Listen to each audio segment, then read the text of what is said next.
जय मसीह की। आप सभी को प्रभु यीशु के नाम से हम अभिनंदन करते हैं। आइए हम गीतों के द्वारा प्रभु के नाम की महिमा करेंगे। जीवन जल आत्मा प्रवीण, बहती नदियाँ साथी प्रवीण। जीवन जल आत्मा प्रवीण, बहती नदियाँ साथी प्रवीण। आप प्रवीण सतगिरी, आप प्रवीण सतगिरी, बहती नदियाँ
கர்த்தருடைய நல்ல நாமம் மகிமைப்படட்டும். परमेश्वर की भला नाम महिमा हो।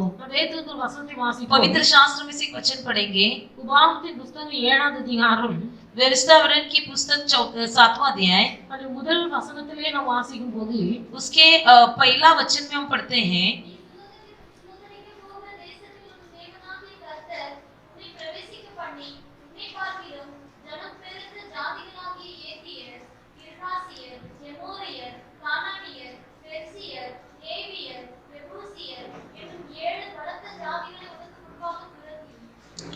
तेरा परमेश्वर यहोवा तुझे उस देश जिसके अधिकारी होने को तू जाने पर है पहुंचाए और तेरे सामने से हित्ती, गिरगाशी, एमोरी, कनानी, परिजी, हिब्बी और यबूसी नामक बहुत सी जातियों को अर्थात तुमसे बड़ी और सामर्थी 7 जातियों को निकाल दे। वहां पर हम पढ़ते हैं, கர்த்தர் சொல்லுகிறார், परमेश्वर कहता है, நீ சுதந்தரிக்க போகிற தேசத்தில் तुम जिस देश में प्रवेश करने वाले हो, உன் தேவனாகிய கர்த்தர் உன்னை பிரவேசிக்க பண்ணி परमेश्वर तुझे वहां पर पहुंचाए, உன்னை பார்க்கிலும் ஜனபெருத்த ஜாதிகளாகிய तेरे सामने से जो बड़े सामर्थ और बड़ी जाति जो हैं, ஏத்தியர், கிர்காசியர், எமோரியர், கானானியர், பெர்சியர், ஏவியர், எபூசியர் என்னும் 7 பலத்த ஜாதிகளை உனக்கு முன்பாக துரத்துவார். तेरे सामने से हित्ती, गिरगाशी, एमोरी, कनानी, परिजी, हिब्बी और एबूसी नामक बहुत सी जातियों को, जो 7 जातियों को निकाल देगा। உன் தேவனாகிய கர்த்தர் அவர்களை உன்னிடத்தில் ஒப்புக்கொடுக்கும் போது तेरा परमेश्वर यहोवा जब तुम्हारे हाथ में उनको सौंप देगा, அவர்களை முறியடித்து அவர்களை சங்காரம் பண்ண கடவாய் என்று சொல்கிறார். परमेश्वर कहता है उनको तुम बहुत ही बड़े सामर्थ्य से उनको हरा दे और उनको निकाल दे। அவர்களை முறியடித்து அவர்களை சங்காரம் பண்ண கடவாய், तू उनको हरा दे और उनको नष्ट कर डाल। அவர்களுடைய உடன்படிக்கை பண்ணவும் அவர்களுக்கு இறங்கவும் வேண்டாம் என்று சொல்கிறார். उनसे न वाचा बांधना और न उन पर दया करना। கர்த்தர் சொல்லுகிற காரியம் என்னவென்றால், परमेश्वर क्या कहता है, எகிப்திலிருந்து இஸ்ரவேல் ஜனங்களுக்கு வாக்குத்தத்தம் பண்ணி கானான் தேசத்துக்கு வழிநடத்தி கொண்டிருக்கிறார். परमेश्वर मिस्र देश से लोगों को, इजराइल लोगों को छुड़ाकर कनान देश की ओर अगुवाई कर रहा था। இஸ்ரவேல் ஜனங்கள் கானான் தேசத்துக்கு நேராய் வழிநடத்தப்படுகிறார்கள். इस्राएल लोग कनान देश की ओर अगुवाई किए जा रहे थे। அப்ப ஆண்டவர் சொல்றார், तब परमेश्वर ने कहा, நான் வாக்குத்தத்தம் பண்ணின கானான் தேசத்துக்குள்ள நீ பிரவேசிக்கும் போது मैं जब वादा किया उस कनान देश के अंदर जब तुम प्रवेश करोगे, அந்த தேசத்திலே உன்னை பார்க்கிலும் பலத்த ஜாதிகள் அங்கே இருக்கிறார்கள். उस देश में तेरे से भी सामर्थ्य जातियां वहां पर हैं। 7 விதமான ஜாதிகள் அங்கே இருக்கிறார்கள். 7 प्रकार की जातियां वहां पर हैं। அவர்களை எல்லாம் நான் உன் கையிலே ஒப்பு கொடுப்பேன். उन सबको मैं तेरे हाथों में दूंगा। அந்த 7 பலத்த பெரிய ஜாதிகளை உன் கையிலே நான் ஒப்பு கொடுப்பேன். जो तुमसे भी बड़ी और सामर्थ्य 7 जातियों को तेरे ही हाथ में दूंगा। நீ அவர்களை சங்காரம் பண்ண வேண்டும். तू उनको नष्ट करना है। நீ அவர்களோடு உடன்படிக்கை பண்ண கூடாது. तू उनके साथ वाचा नहीं बांधना है। நீ அவர்களுக்கு இரக்கம் காட்ட கூடாது. तुम उन पर दया न करना। அவர்களை முழுவதுமாய் சங்காரம் பண்ணி போடு என்று ஆண்டவர் சொல்கிறார். उनको पूरी तरह से नष्ट कर डाल। அப்ப கானானுக்குள்ள பிரவேசிக்க பண்ணுகிற ஆண்டவர், कनान के अंदर प्रवेश करने वाला परमेश्वर அந்த கானானுக்குள்ள இருக்கிற 7 ஜாதிகளையும் சங்காரம் பண்ண சொல்கிறார். कनान देश के अंदर जो 7 जाति प्रकार के लोग हैं उनको नष्ट करने को कहता है। அப்ப கானானுக்குள்ள குடியிருக்கிறவர்கள் கானானியர்கள். कनान के अंदर रहने वाले लोग ही कनानी। அந்த கானானியர்களை முழுவதுமாய் அழித்து சங்காரம் பண்ண வேண்டும். लेकिन कनानी लोगों को पूरी तरह से नष्ट करना है। அவர்களோடு நீ உடன்படிக்கை பண்ணவும் கூடாது, அவர்களுக்கு உன் மனம் இறங்கவும் கூடாது. ना ही उनके साथ वाचा बांधना, ना ही उनके लिए तू दया करना। ஏன்னு சொன்னா கானான் சபிக்கப்பட்டவன். क्योंकि कनान श्रापित है। தேவனுடைய பிள்ளைகள் வேதத்துல வாசிக்கும் போது पवित्र शास्त्र में हम पढ़ते हैं, கானானின் தகப்பனாகிய நோவா, कनान का पिता जो नूह, அவன் திராட்சரசம் குடித்து வெறித்து படுத்திருக்கும் போது வஸ்திரம் விலகி கிடந்தார். जब वो दाखरस पीकर नशे में पड़ा था तब अपने वस्त्र उसका हट गया था। கானான் அதை பார்க்கிறார். कनान ने उसे देखा। கானான் தன் சகோதரத்தில் போய் அறிவிக்கிறார். कनान अपने भाइयों के इस बात को बताया। இந்த நோவா தன் போதை தெளிந்து எழுந்தபோது, ये नूह जब अपने नशे से उठ गया, கானான் செய்த கிரியைகளையும் சேமு யாபேத்து செய்த கிரியைகளை கேள்விப்படுகிறார். कनान ने जो काम किया और शेम और याभेद ने जो काम किया उस दोनों का सुना. வேதத்தில் நீங்கள் ஆதியாகமம் 9வது அதிகாரத்தில் வாசிப்பீர்களானால் यदि उत्पत्ति की पुस्तक की 9वां अध्याय में यदि आप पढ़ोगे, தகப்பனாகிய நோவா 25வது வசனத்தில் சொல்லுகிறார், 25वां वचन में पिता नूह कहता है, கானான் சபிக்கப்பட்டவன். कनान श्रापित है. கானான் சபிக்கப்பட்டவன். कनान श्रापित है. அவன் சேமுக்கும் காத்துக்கும் அடிமையா இருப்பான். वो शेम और कात का दासीन बनेगा. தன் சகோதரருக்கு ஒரு அடிமையா இருப்பான் என்று சொல்லுகிறார். वो अपने भाइयों का दासीन बनेगा. பாவம் செய்தது தகப்பன், पाप किया पिता ने, தவறு செய்தது தகப்பன். गलती किया पिता ने, அவருக்கு தவறு செய்து விட்டு படுத்திருக்கிறார். वो ही गलती करके सोया हुआ है. ஆனா புத்தி தெளிந்து எழுந்த போது लेकिन जब वो नशे से जाग उठा, தகப்பன் சொல்லுகிறார், கானான் சபிக்கப்பட்டவன். पिता कहता है कनान श्रापित हो. தேவனுடைய பிள்ளைகள் கானான் சபிக்கப்பட்டவன் என்று நோவா சொல்லுகிறார். नूह कहता है कनान श्रापित हो. இந்த கானானியர்கள் கானானுக்குள் குடியிருக்கிறார்கள். ये कनानी लोग ही कनान में रहते थे. வாக்குத்தத்தம் பண்ணப்பட்ட தேசம் கானான் தேசம். वादा किया हुआ देश है कनान देश. அந்த தேசத்துக்குள்ளே கானானியர்கள் இருக்கிறார்கள். उस देश के अंदर ही कनानी लोग रहते இந்த हैं. கானானியருக்குள்ளே 7 பலத்த ஜாதிகள் இருக்கிறார்கள். इस कनान देश के अंदर 7 प्रकार की बड़ी बड़ी जातियां हैं. ஆசீர்வாதத்தை சுதந்தரித்துக் கொள்ள வேண்டுமானால் यदि हमको आशीर्वाद को पाना है, சபிக்கப்பட்ட கானானியரை அழிக்க வேண்டும். श्रापित किए गए कनानियों को नष्ट करना है. கானானியருக்குள்ளே 7 பலத்த ஜாதிகளை அழிக்க வேண்டும். कनानियों के अंदर जो भी 7 प्रकार की बड़ी जातियां हैं उनको नष्ट करना है. அவர்களை நான் உன் கையிலே ஒப்பு கொடுப்பேன். उनको मैं तेरे हाथों में दूंगा. நீ அவர்களுக்கு இரக்கம் காண்பிக்க வேண்டாம். तू उन पर दया न करना. நீ அவர்களை முழுவதுமாய் சங்கரிக்க வேண்டும் என்று ஆண்டவர் சொன்னார். परमेश्वर ने कहा कि उनको पूरी रीति से नष्ट कर डाल. அவர்கள் தேவனுடைய பிள்ளைகள் கர்த்தர் நமக்கு நல்ல வாக்குத்தத்தங்களை தந்திருந்தார். भले परमेश्वर ने हमारे लिए अच्छा प्रतिज्ञा वचन दिया भी हो, வாக்குத்தத்த வசனம் உங்கள் வாழ்க்கையில் நிறைவேற வேண்டுமானால் यदि प्रतिज्ञा वचन आपके जीवन में पूरा होना है तो கானானியரை உங்கள் வாழ்க்கையை விட்டு நீங்கள் விரட்ட வேண்டும். आपको अपने जीवन से कनानियों को भगाना है. கானானுக்குள் குடியிருக்கிற பலத்த ஜாதிகளாகிய தேவன் அருவருக்கிற காரியங்களை விரட்ட வேண்டும். कनान देश में रहने वाले बड़े और सामर्थ जातियों को भगाना है. வாக்குத்தத்த வசனங்கள் எடுத்திருக்கிறோம். प्रतिज्ञा वचन हम हर एक ने लिया है. எல்லாருக்கும் வசனங்கள் கிடைத்திருக்கு. सबके हाथ में वचन मिला. சிலருக்கு ஆசீர்வாதமான வார்த்தைகள் கிடைத்திருக்கு. कुछ लोगों को बड़ा आशीर्वाद भरा वचन मिला है. சிலருக்கு எச்சரிப்பின் வார்த்தைகள் கிடைத்திருக்கு. कुछ लोगों को चेतावनी भरा वचन मिला है. எச்சரிப்பின் வார்த்தை பெற்றவர்கள் மனம் திரும்ப வேண்டும். चेतावनी भरा वचन पाए हुए लोग मन फिराना है. ஆசீர்வாதமான வார்த்தைகளை பெற்றுக்கொண்டவர்கள் जिनको आशीर्वाद भरी हुई वचन मिली है, கர்த்தர் தந்த ஆசீர்வாதம் அது ஆசீர்வாதமே. परमेश्वर ने जो आशीर्वाद दिया है वो आशीर्वाद ही है. அது நமக்கு தந்த வாக்குத்தத்தம். वो हमको परमेश्वर ने दिया हुआ वाचा है. அந்த வாக்குத்தத்தத்தை சுதந்தரித்துக் கொள்ள வேண்டுமானால் यदि हमको उस आशीर्वाद को पाना है तो சபிக்கப்பட்ட காரியங்களை நம்ம விட்டு விரட்ட வேண்டும். हमारे अंदर से जो भी श्रापित बातें हैं सबको भगाना है. வாக்குத்தத்தம் பண்ணப்பட்ட கானான் தேசத்துக்குள்ளே கர்த்தர் உன்னை பிரவேசிக்க பண்ணும்போது जब वादा किया हुआ कनान देश के अंदर परमेश्वर आपको प्रवेश कराएगा, அங்கே இருக்கிற சபிக்கப்பட்ட கானானியரை அழிக்க வேண்டும். वहां पर रहने वाले श्रापित कनानियों को भगाना है. அப்படி செய்தால் தான் கானானுக்குள்ளே பிரவேசித்து குடியிருக்க முடியும். वैसे करोगे तो ही आप कनान देश में टिक पाओगे. தேவனுடைய பிள்ளைகள் சபிக்கப்பட்ட காரியம் என்ன?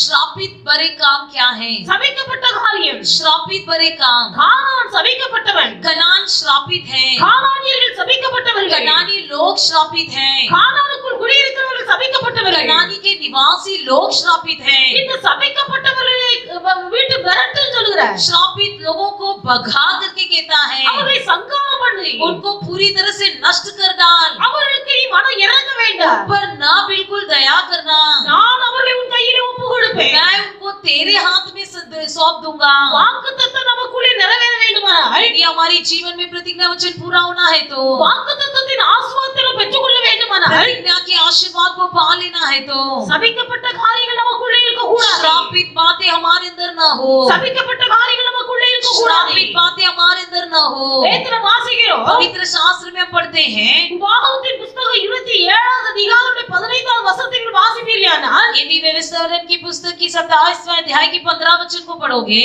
கர்த்தருக்கு அருவருப்பான காரியமாகிய தொழிலாளிகளுடைய கைவேலையால் செய்யப்பட்டதும் வார்ப்பிக்கப்பட்டதுமான யாதொரு புத்தகத்தை உண்டுபண்ணி ஒளிபீடத்திலே வைக்கிறவன் சபிக்கப்படுவன் என்பவர்களாக. விக்கிரகத்தை உண்டு பண்ணி मूर्ति खुदवाकर ஒளிப்படத்தில் வைக்கிறவன் சபிக்கப்பட்டவன். जो निराले स्थान में स्थापन करे वो श्रापित हो। விக்கிரகத்தை உண்டு பண்ணி ஒளிப்படத்தில் பதுக்கி வைக்கிறவன் சபிக்கப்பட்டவன். श्रापित हो वो मनुष्य जो कोई मूर्ति कारीगर से खुदवाकर या ढलवाकर निराले स्थान में स्थापन करे। இன்னைக்கு அநேக விசுவாசிகள் आज कई विश्वासी लोग வெளி தோற்றத்தில் விசுவாசிகளை போல இருந்தாலும் भले बाहरी रूप से विश्वासी दिखाई दे, அந்தரங்கத்தில் பலவிதமான காரியங்களை தேவனுக்கு பிரியமில்லாத காரியங்களை வைக்கிறார்கள். लेकिन अंदर अंदर परमेश्वर को जो प्रिय नहीं है वैसी बातें रखते हैं। ஒரு சகோதரர் நன்றாக ஆண்டவரை ஆராதிக்க கூடியவர். एक भाई थे जो परमेश्वर को अच्छी तरह से आराधना करते थे। அவர் சொந்தமாய் ஒரு பிசினஸ் வைத்து நடத்தி वो கொண்டிருந்தார். अपना खुद का बिजनेस चलाते थे, ஆனா வியாபாரத்துல ஒரு முன்னேற்றம் இல்லை. लेकिन बिजनेस में कोई प्रगति नहीं था। அப்படினாலும் ஊழியக்காரர்களை கூப்பிட்டு ஜெபிக்க வேண்டும் என்று சொல்லி விரும்பி इसलिए उसने चाहा कि सेवकों को बुलाओ प्रार्थना करने के लिए। ஊழியர்களை அழைத்து ஜெபிக்க கொண்டு வந்தார். सेवकों को प्रार्थना करने के लिए ले गया। ஜெபிக்கிறவர் தான். जब वो भी खुद प्रार्थना करता था, ஆனாலும் फिर भी அவருடைய கல்லாப்பட்டியில उसकी जो पैसा डालने का जो गल्ला होती है, அதை திறந்து பார்க்கும்போது उसे जब खोल के देखा, அதற்குள்ளே ஒரு செம்பு தகடுல ஏதோ ஒரு உருது மொழியில எழுதின ஒரு தகடு உள்ளே இருக்கிறது. उसके अंदर जो है पित्तल की पत्रे में लिखी गई हुई कुछ उर्दू भाषा में लिखी हुई कुछ एक पत्री मिला। அவருக்கு ஒரு எண்ணம், उसका क्या विचार था நம்ம கல்லாப்பட்டிக்கு விரோதமா யாரோ ஏதோ பண்ணி இருக்கிறார்கள். कि हमारे पैसा रखने का गल्ला के विरोध किसी ने कुछ कर दिया है। அதனால அந்த உருது மொழியில எழுதப்பட்ட வார்த்தைகளை ஒரு செம்பு தகட்டிலே பதிச்சு எங்க கல்லாப்பட்டியில வைத்திருக்கிறார். इसलिए वो जो पित्तल की पत्री में कुछ उर्दू भाषा में लिखी हुई एक पत्री रखा है। கர்த்தருக்கு பிரியமானவர்களா இருந்தாலும் भले वो परमेश्वर के लिए प्रिय है, ஒரு விக்கிரகத்தை உண்டு பண்ணி लेकिन वो अपने लिए एक मूर्ति खुदवाया है। ஒளிப்பிடத்தில் ஒரு மறைத்து வைக்கிறவன் சபிக்கப்பட்டவன். निराले स्थान में छुपा कर रखने वाले श्रापित हैं। இன்னைக்கு தேவனுடைய பிள்ளைகள் இப்படிப்பட்ட சபிக்கப்பட்ட காரியங்களுடைய வாழ்க்கையில இருக்குமையானால் அதை விரட்ட வேண்டும். यदि आज के दिन आपके भी जीवन में इस प्रकार की श्रापित बातें हो तो उसे निकाल दें। சிலர் மறைமுகமாய் கிரியை செய்வார்கள். कुछ लोग बड़े गुप्त में काम करते हैं, மறைமுகமாய் கிரியை செய்வார்கள். गुप्त में काम करते हैं। ரட்சிக்கப்பட்டவர்கள் தான். उद्धार पाए हुए लोग, பிள்ளைகளை கர்த்தர் கொடுக்கிறார். बच्चों को परमेश्वर देता है, ஆனா பிள்ளைகளை வளர்க்கும் போது लेकिन बच्चों को जब बड़ा करते हैं, அவருடைய விசுவாசம் முழுவதும் கர்த்தர் மேல அல்ல. उनका विश्वास पूरी तरह से परमेश्वर पर नहीं உலகத்தை பார்க்கிறார்கள். बल्कि दुनिया को देखते हैं। உலகத்தாரை போல दुनिया वालों के समान பிள்ளைகளை வளர்க்க ஆரம்பிக்கிறார்கள். बच्चों को पालने लगता है। ஒரு வீட்டுக்கு நாங்கள் கடந்து போயிருந்தோம். हम एक घर में गए हुए थे, பரிசுத்தாவின் அபிஷேகத்தை பெற்ற ஒரு சகோதரி. पवित्र आत्मा जी का अभिषेक पाया हुआ एक बहन, நம்ம வீட்டுல குழந்தை பிறந்திருக்குது. उनके घर में बच्चा हुआ है। அந்த பிள்ளைக்கு நெற்றியில ஒரு கரு போட்டு, उस बच्चे के माथे में काला टीका, கன்னத்துல ஒரு கரு போட்டு, गाल में काला टीका உள்ளங்கால்ல ஒரு கரு போட்டு, और उसके पैर के बीच में एक काला टीका। அந்த பிள்ளைய குளிப்பாட்டி தொட்டில்ல போட்டு, उस बच्चे को नहाकर झूले में झुलवाकर பிள்ளைக்கு கீழே தொட்டிலுக்கு கீழே தரையில ஒரு வெட்ட ரூபாய். बच्चे के नीचे झूले के नीचे जमीन पर एक छुरी रखा है। நாங்க ஜெபிக்க போயிருக்கிறோம். हम प्रार्थना करने के लिए गए थे। பிள்ளைய கையில தூக்க கூட மனம் இல்ல. बच्चे को हाथ में उठाने की भी इच्छा नहीं हुई। நெத்தில ஒரு போட்டு, கன்னத்துல ஒரு போட்டு, உள்ளங்கால்ல ஒரு போட்டு, माथे में एक काला टीका, गाल में काला टीका और पैर के बीच में काला टीका। காணாத குறைக்கு தொட்டிலுக்கு கீழே ஒரு வெட்ட ரூபாய். और उतना ही नहीं, झूले के नीचे एक छुरी भी रखा गया है। இது என்ன காரியம் பண்ணி இருக்கிறீர்கள்? ये क्या आप कर रखे हो? பிள்ளைக்கு கண்ணு விழக்கூடாது, बच्चे को कोई नजर न लगाए, திருஷ்டி விழக்கூடாது. किसी नजर न लग जाए। தேவனுடைய பிள்ளைகள் கர்த்தர் பார்க்கிறார். ये सब परमेश्वर देखता है। யாதொரு வார்ப்பிக்கப்பட்ட சுரூபத்தை உண்டாக்கி ஒளிப்பிடத்தை மறைத்து வைக்கிறவன் சபிக்கப்பட்டவன். जो कोई अपने लिए मूर्ति खुदवाकर निराले स्थान में रखता है वो श्रापित है। தேவன் அருவருக்கிற காரியங்கள் வீட்டுக்குள்ள இருக்கும்போது சபிக்கப்பட்டது. यदि हमारे घर में परमेश्वर जो घृणा करता है वैसी कोई वस्तु हो तो परमेश्वर उसे श्रापित कहता है। அப்போஸ்தலனாகிய பவுல் சொல்லும்போது प्रेरित पौलुस कहता है, தேவனுடைய பிள்ளைகள் ஒருவேளை இப்படிப்பட்ட காரியங்கள் உங்கள் வாழ்க்கையில் இருக்குமேயானால் यदि कदाचित आपके जीवन में इस प्रकार की कोई बातें हो, இது கர்த்தர் உங்களுக்கு ஆசீர்வாதமான வாக்குத்தத்தம் தந்திருந்தால் भले परमेश्वर ने आपके लिए आशीर्वाद भरी हुई बातें दिया हो, கர்த்தருடைய வாக்குத்தத்தத்தை நீங்கள் அனுபவிக்க முடியாமல் தடுத்து போடு. परमेश्वर के आशीर्वाद को अनुभव नहीं कर सकते हो। அப்போஸ்தலனாகிய பவுல் சொல்லும்போது प्रेरित पौलुस इस प्रकार कहता है, எபேசியர் 5:5 வாசிக்கும்போது इफिसियों की 5वां अध्याय 5वां वचन में விக்கிரக ஆராதனைக்காரனாகிய பொருளாசைக்காரன் என்று எழுதுகிறார். लिखा गया है कि मूर्ति पूजा अर्थात लोभी। ஆனால் தேவனுடைய பிள்ளைகள் விசுவாசிகளுக்குள்ள இப்படிப்பட்ட காரியங்கள் காணப்படாவிட்டால் भले विश्वासी लोगों के अंदर ऐसी कोई लोभी लोभीपन न हो, பொருளாசை என்கிற ஒரு காரியம் காணப்படுகிறது. लेकिन लोभी नामक एक व्यक्ति वस्तु होती है। பொருளாசை என்பது மனுஷனுடைய வாழ்க்கையில கர்த்தரை விக்கிரக ஆராதனையை குறிப்பிடுகிறார். वस्तुओं का लोभ को परमेश्वर मूर्ति पूजा के रूप में देखता है। ரட்சிக்கப்பட்ட சத்தியத்தை அறிந்தவர்கள் இப்படிப்பட்ட காரியங்களை செய்யாவிட்டால் भले उद्धार पाए हुए विश्वासी लोग इस प्रकार की कोई बातें न करें, பொருளாசை என்கிற சுபாவம் உள்ளத்துக்குள்ள இருக்குமையானால் यदि हमारे अंदर वस्तुओं के प्रति लोभ हो, கர்த்தரை பார்க்கிறார். परमेश्वर उसे देखता है। தேவனுடைய பிள்ளைகள் மறந்து போக கூடாது. परमेश्वर के लोग भूल न जाइए, கர்த்தர் வானத்தில் இருக்கிறார், நாம் பூமியில் இருக்கிறோம். हमारा परमेश्वर आकाश में और हम पृथ्वी में है। கர்த்தர் வானத்தில் இருந்து மனுபுத்திரனை தாழ நோக்கி பார்க்கிறார். हमारा परमेश्वर आकाश में से नीचे पृथ्वी की और मनुष्यों की ओर ताकता है। தேவனை தேடுகிற உணர்வுள்ள மனுஷன் உண்டோ என்று சொல்லி கர்த்தர் வானத்தில் இருந்து மனுபுத்திரனை தாழ நோக்கி பார்க்கிறார். परमेश्वर आकाश में से मनुष्य के पुत्र को देखता है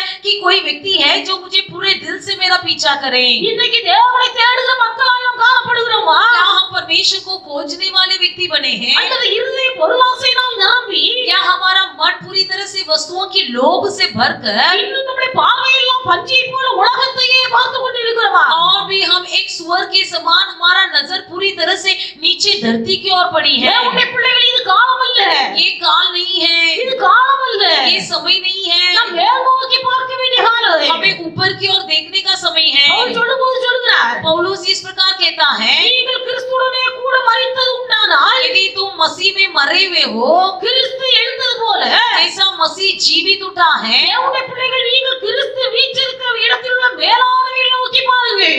वैसे ही मसीह रहने वाले ऊपरी की ओर अपनी नजर उठाइए, பூமிக்குரியவைகள் அல்ல, पृथ्वी की ओर की बातों को नहीं, மேலானவைகளை நோக்கி பாருங்கள். ऊपर की बातों की ओर दृष्टि कीजिए। மேலான தரிசனம் உள்ளவர் இந்த பூமியை வெறுக்கிறார். जो कोई ऊपर की दर्शन रखते हैं वो इस पृथ्वी की बातों से नफरत करते हैं। விக்கிரக ஆராதனை என்பது பொருளாசை, मूर्ति पूजा वस्तुओं की लोभ की तुलना में बताई गई है। திருப்தி இல்லாத ஒரு வாழ்க்கை. संतुष्ट न होने वाला जीवन। ஒரு மனுஷனோ ஒரு மனுஷியோ कोई स्त्री या पुरुष வாழ்க்கையில திருப்தி இல்லாமல் காணப்பட்டால் यदि अपने जीवन में कोई संतुष्ट पड़नी न हो, அந்த திருப்தி இல்லாத நிலைமையை கர்த்தர் பொருளாசை என்று சொல்லுகிறார். उसी जिसमें संतुष्ट नहीं है उसी चीज को देखकर परमेश्वर कहता है वस्तुओं की लोभ। திருப்தி இல்லாத பொருளாசை நிறைந்த இருதயம் எவருக்குள் இருக்கிறதோ அவர் வாக்குத்தத்தம் பண்ணப்பட்ட ஆசீர்வாதத்தை பெற்றுக்கொள்ள முடியாது. जिनके अंदर वस्तुओं की लोभ है और या संतुष्ट मन नहीं है, उनसे परमेश्वर के वादा की हुई बातों को नहीं पा सकते। வேதத்தில் பவுல் சொல்கிறார், पवित्र शास्त्र में पौलुस कहता है, பொருளாசைக்காரன் தேவனுடைய ராஜ்யத்தை சுதந்தரிப்பதில்லை. वस्तुओं की लोभी जो परमेश्वर के राज्य में प्रवेश नहीं कर पाएगा। பொருளாசை என்று சொல்லும்போது वस्तुओं का लोभी जो होता है, எழுத்தின்படி விக்கிரக ஆராதனை என்று எழுதப்பட்டிருக்கிறது. एक के तौर से उसे मूर्ति पूजा कहा गया है, ஆவிக்குரிய வட்டாரத்திலே விசுவாசிகளுக்குள்ளே சொல்லப்படும் போது அது பொருளாசை என்று சொல்லப்படுகிறது. लेकिन आत्मिक रीति से विश्वासियों के लिए जब कहा जाता है तो उसे वस्तुओं की लोभ कहते हैं। ஆனா கர்த்தர் அதை இதையும் மேம்படுத்தி சொல்வாரானால் इससे भी बढ़कर यदि परमेश्वर कुछ कहना चाहे, ஆண்டவரை விட மேலாக எதையாவது ஒன்று நேசித்தால் அது விக்கிரக ஆராதனை. यदि परमेश्वर से बढ़कर किसी को और को हम प्रेम करें तो वो भी मूर्ति पूजा बनती है। கர்த்தரை விட வேற ஏதோ ஒரு காரியத்துக்கு முதல் ஸ்தானம் கொடுத்தால் அது விக்கிரக ஆராதனை. यदि परमेश्वर के अलावा किसी और को प्रथम स्थान दे तो वो मूर्ति पूजा बन जाती है। தேவனுடைய பிள்ளைகள் கர்த்தரை ஆவிக்கேற்ற ரீதியில் வளர்க்க பிரயாசப்படுகிறார். परमेश्वर हमको आत्मिक रीति से पालना चाहता है। தேவனுக்கு கொடுக்கக்கூடிய ஸ்தானத்தை கர்த்தருக்கு கொடுக்க வேண்டும். परमेश्वर को जो स्थान देना है उसे प्रथम स्थान देना है। கர்த்தருக்கு முதலிடம் கொடுக்க வேண்டும். परमेश्वर को प्रथम स्थान देना है। ஆண்டவருக்கு கொடுக்கக்கூடிய ஸ்தானத்தை மனுஷனுக்கு கொடுத்தால் அது விக்கிரக ஆராதனை. यदि परमेश्वर को जो स्थान देना है उसे मनुष्य को देंगे तो वो मूर्ति पूजा बन जाएगा। கர்த்தருக்கு கொடுக்கக்கூடிய ஸ்தானத்தை மனைவிக்கோ புருஷனுக்கு கொடுத்தால் அது விக்கிரக ஆராதனை. परमेश्वर को जो स्थान देना है उसे पति या पत्नी को दे तो वो भी मूर्ति पूजा बन जाता है। கர்த்தருக்கு கொடுக்கக்கூடிய ஸ்தானத்தை பிள்ளைகளுக்கு கொடுத்தால் அது விக்கிரக ஆராதனை. परमेश्वर को जो स्थान देना है उसे बच्चों को देंगे तो वो भी मूर्ति पूजा बनती है। கர்த்தருக்கு கொடுக்கக்கூடிய ஸ்தானத்தை வேலைகளுக்கு வியாபாரங்களுக்கு தொழிலுக்கு கொடுத்தால் அது விக்கிரக ஆராதனை. जो स्थान परमेश्वर को देना है उस स्थान को यदि नौकरी काम धंधा व्यापार में देंगे तो वो भी मूर्ति पूजा माना जाता है। கர்த்தர் பார்க்கிறார். परमेश्वर देखता है பொருளாசை இருக்கிறதா? क्या वस्तुओं की लोभ है, எழுத்தின்படி பொருளாசை விக்கிரக ஆராதனை இருக்கிறதா? क्या लेख के तौर पर हमारे मन में वस्तुओं की लोभ है। விக்கிரக ஆராதனை செய்கிறவன் கர்த்தருக்கு சபிக்கப்பட்டவன். मूर्ति पूजा करने वाले परमेश्वर की नजर में श्रापित हैं। தேவனுடைய பிள்ளைகள் விளக்கமாக சொல்லுகிறேன். मैं इसे और अच्छी तरह से समझाना चाहती நீங்கள் हूँ। விக்கிரக ஆராதனை செய்யாவிட்டால் மாதிரி भले आप लैंगिक तौर पर मूर्ति पूजा न करें, பொருளாசை உள்ள இருக்குமே ஆனால் लेकिन आपके मन में वस्तुओं के प्रति बहुत लोभ हो, அந்த பொருளாசை சிலர் புரிந்து கொள்ள முடியாது. उस वस्तुओं की लालचपन को भी आप समझ नहीं पाएंगे। எனக்குள்ள என்ன பொருளாசை இருக்குது என்று கேட்பார்கள். पूछेंगे मेरे अंदर कौन सी वस्तुओं की लोभ है। ஆண்டவருக்கு கொடுக்கக்கூடிய ஸ்தானத்தை கொடுக்காமல் மற்றவர்களுக்கு எந்த ஸ்தானத்தை முக்கியப்படுத்துகிறோமோ பொருளாசை. जो स्थान परमेश्वर को देना चाहिए उसे देने का अलावा यदि और किसी को वो स्थान देंगे तो वो भी मूर्ति पूजा है। முதலிடம் கர்த்தருக்கு, सर्वप्रथम स्थान परमेश्वर को, முதலிடம் கர்த்தருக்கு. प्रथम स्थान परमेश्वर को। தேவனுடைய பிள்ளைகள் கர்த்தருக்கு முதலிடம் கொடுக்கும்போது जब हम हमारी यहोवा को प्रथम स्थान देंगे, தேவனுடைய பிள்ளைகள் நம்ம ஆண்டவரை அதிகமாக நேசிக்கும் போது हम जब परमेश्वर से अधिक प्रेम करेंगे, தேவன் நம்முடைய வாழ்க்கையில வாக்குத்தத்தத்தை நிறைவேற்றுவார். परमेश्वर हमारे जीवन में अपनी वादा पूरा करता है। அல்லேலூயா, हालेलुया, அல்லேலூயா, हालेलुया, அல்லேலூயா. हालेलुया। அப்போ சாபம் ஒரு மனுஷனுக்குள்ள எப்படி வருகிறது? ये श्राप किसी व्यक्ति को कैसा मिलता है? இஸ்ரவேல் ஜனங்கள் எகிப்திலிருந்து வெளியே வந்துட்டாங்க. इजराइल लोग मिस्र देश से बाहर निकल गए। நாமும் அக்கிரமத்திலும் பாவத்திலும் மரித்திருந்தோம். हम भी अपराध में अधर्म में मरे हुए थे। மரித்திருந்த நம்மை கிறிஸ்துவுடனே கூட கர்த்தர் உயிர்ப்பித்தார். हम जो मरे हुए थे हमको परमेश्वर ने मसीह में जिलाया। பாவத்தின் படுகொலியில் இருந்து கர்த்தர் நம்மை தூக்கி எடுத்தார். पाप के दलदल से परमेश्वर हमको उबारा। ஆனா கர்த்தர் நம்மை உயிர்ப்பித்தார். परमेश्वर ने हमको जिलाया। உயிர்ப்பிக்கப்பட்ட தேவனுடைய பிள்ளைகளுக்குள்ளே சாபம் எப்படி வருகிறது? जिलाया हुआ परमेश्वर के लोगों के जीवन में श्राप कैसा आता है? சாபம் எப்படி உள்ளே வருகிறது? श्राप कैसे भीतर आता है? தேவனுடைய பிள்ளைகள் परमेश्वर के लोग, வேதத்தில் எழுதப்பட்டிருக்கிறது, पवित्र शास्त्र में लिखा गया है, விக்கிரகத்தை ஒரு மனுஷன் தனக்குள் ஒளித்து வைத்திருந்தால் அது சாபம். यदि कोई व्यक्ति मूर्ति पूजा को अपने अंदर छुपा कर रखे तो वो पाप है। யோசுவாவின் ஒரு சம்பவத்தை குறித்து நாம் வாசிக்கிறோம். यहोशू में एक घटना पढ़ते हैं, அங்கே எழுதப்பட்டிருக்கிறது, वहां पर लिखा गया है, அவர்கள் போகிற பிரயாணத்தில் எல்லாம் ஆண்டவர் அவர்களுக்கு ஜெயத்தை கொடுத்து கொண்டிருந்தார். वो जहां भी जाते थे वहां पर परमेश्वर उनको जय देता था। வாக்குத்தத்தம் பண்ணப்பட்ட கானான் தேசத்தை சுதந்தரித்துக் கொள்வதற்கு முன்பதாக பலவிதமான யுத்தங்களை தாண்டி வர வேண்டியது அவசியமாய் இருந்தது. वादा किया हुआ कनान देश के अंदर प्रवेश करने से पहले कई प्रकार के युद्ध को पार करना आवश्यक था। கர்த்தர் வாக்குத்தத்தம் பண்ணின ஆசீர்வாதத்தை உடனடியாக ஈஸியாக சுதந்தரித்துக் கொள்ளவில்லை. परमेश्वर ने वादा किया हुआ आशीर्वाद को वो आसानी रीति से नहीं पा लिए। பலத்த ஜாதிகளோடு ராஜாக்களோடு யுத்தம் பண்ண வேண்டியிருந்தது. बलवंत राजाओं के साथ और बड़े बड़े अधिकारियों से युद्ध करना था। வாக்குத்தத்தம் பண்ணின ஆண்டவர் और वादा किया हुआ परमेश्वर அவர்களோடு கூட இருந்து, उनके संग रहकर, இஸ்ரவேல் ஜனங்களோடு கூட இருந்து इस्राएल लोगों के संग रहकर வந்த யுத்தத்தில் எல்லாம் ஜெயத்தை கட்டளையிட்டு கொடுக்கிறார். जो भी युद्ध आया सब में परमेश्वर ने उनको जय दिया। இப்படி யுத்தத்தில் ஜெயத்தின் மேல் ஜெயம் பெற்று பிரயாணத்தில் முன்னோக்கி போய் கொண்டே இருக்கிறார்கள். ऐसे युद्ध में जय पर जय पाकर यात्रा सफर कर रही थी। அவர் அப்படி ஜெயம் பெற்று முன்னோக்கி போய் கொண்டு இருக்கும் போது जब वो ऐसे जय पाकर जा रहे थे, அங்கே ஒரு ஆயி என்ற பட்டணம் குறுக்கிடுகிறது. वहां पर आई नामक एक नगर आया। அது ஒரு சிறிய பட்டணம். वो एक छोटा सा एक शहर था। இஸ்ரவேல் ஜனங்கள் திரள் கூட்டமாய் இருக்கிறார்கள். वहां पर इस्राएल लोग बड़े भीड़ से थे। அந்த ஆயி பட்டணத்துக்கு விரோதமாய் யுத்தத்துக்கு போக வேண்டும். उस आई शहर के विरोध युद्ध करना था। ஜனங்கள் பார்க்கிறார்கள், सब लोगों ने देखा எல்லாரும் யுத்தத்துக்கு போக வேண்டிய அவசியம் இல்லை. सब लोग युद्ध करने की जरूरत नहीं है, கொஞ்சம் பேர் போனால் போதும். केवल कुछ लोग जाए वो काफी है, அது ஒரு சிறிய பட்டணம் தான். क्योंकि वो एक छोटा सा नगर है। அது ஈஸியாக நம்ம வென்று விடலாம். उसे आसानी से हम जीत सकते हैं। ஆனால் இந்த ஜனங்கள் யுத்தத்துக்கு போனார்கள். लेकिन ये लोग गए युद्ध में। யோசுவா சொல்லி அனுப்பினார், यहोशू ने उनको ये कहा था, யுத்தத்துக்கு போகிறீர்கள், आप लोग युद्ध में जा रहे हो, அது சாபம் நிறைந்த பட்டணம். वो श्राप भरा हुआ नगर है। நீங்க அந்த சாபம் நிறைந்த பட்டணத்தில் இருக்கிற பொருளும் சாபம் நிறைந்தது. उस श्राप भरे नगर में दिखाई देने वाले सारे वस्तुओं भी श्राप हैं। அந்த சாபத்தீடான பொருட்களை நீங்கள் ஒன்றை எடுக்க கூடாது. कोई भी श्राप भरी उस वस्तु को उठा नहीं लेना, சொல்லி அனுப்புகிறார். कहकर भेजा। தேவனுடைய பிள்ளைகள் யோசுவா 7ஆம் அதிகாரத்தில் வீட்டை போய் வாசியுங்கள். यहोशू की 7वां अध्याय को घर जाकर पढ़िए। அவர் சொல்லி அனுப்புகிறார். वो उनसे ये कहता है, நாம் வேதத்தில் வாசிக்கிறோம், पवित्र शास्त्र में हम पढ़ते हैं, அங்கே யுத்தத்துக்கு போனபோது वहां पर जब वो युद्ध करने के लिए गए, ஆகான் என்ற ஒரு மனுஷன் आखान नामक एक व्यक्ति அங்கே பார்க்கிறார். वो देखता है, அவன் கண்டு இச்சித்து वो अपने आंखों से उसे देखकर लोभी हुआ। ஒரு பாபிலோனிய சால்வையையும் बाबिलोन देश का एक सुंदर ओढ़ना, 200 சேக்கல் வெள்ளியையும் 200 शेकल चांदी ஒரு பொண்ணு பாலத்தையும் கண்டு और सोने की ईंट को देख पड़ी, அதை இச்சித்து उस पर लालच करके எடுத்துக்கொண்டு தன் வீட்டுக்குள்ளே புதைத்து வைத்தார். வைத்தார். उसे रख लिया और डेरे के भीतर भूमि के नीचे गड़ा दिया। பொருளாசை, यही वस्तुओं की लोभ, இதுதான் பொருளாசை. यही वस्तुओं की लोभ।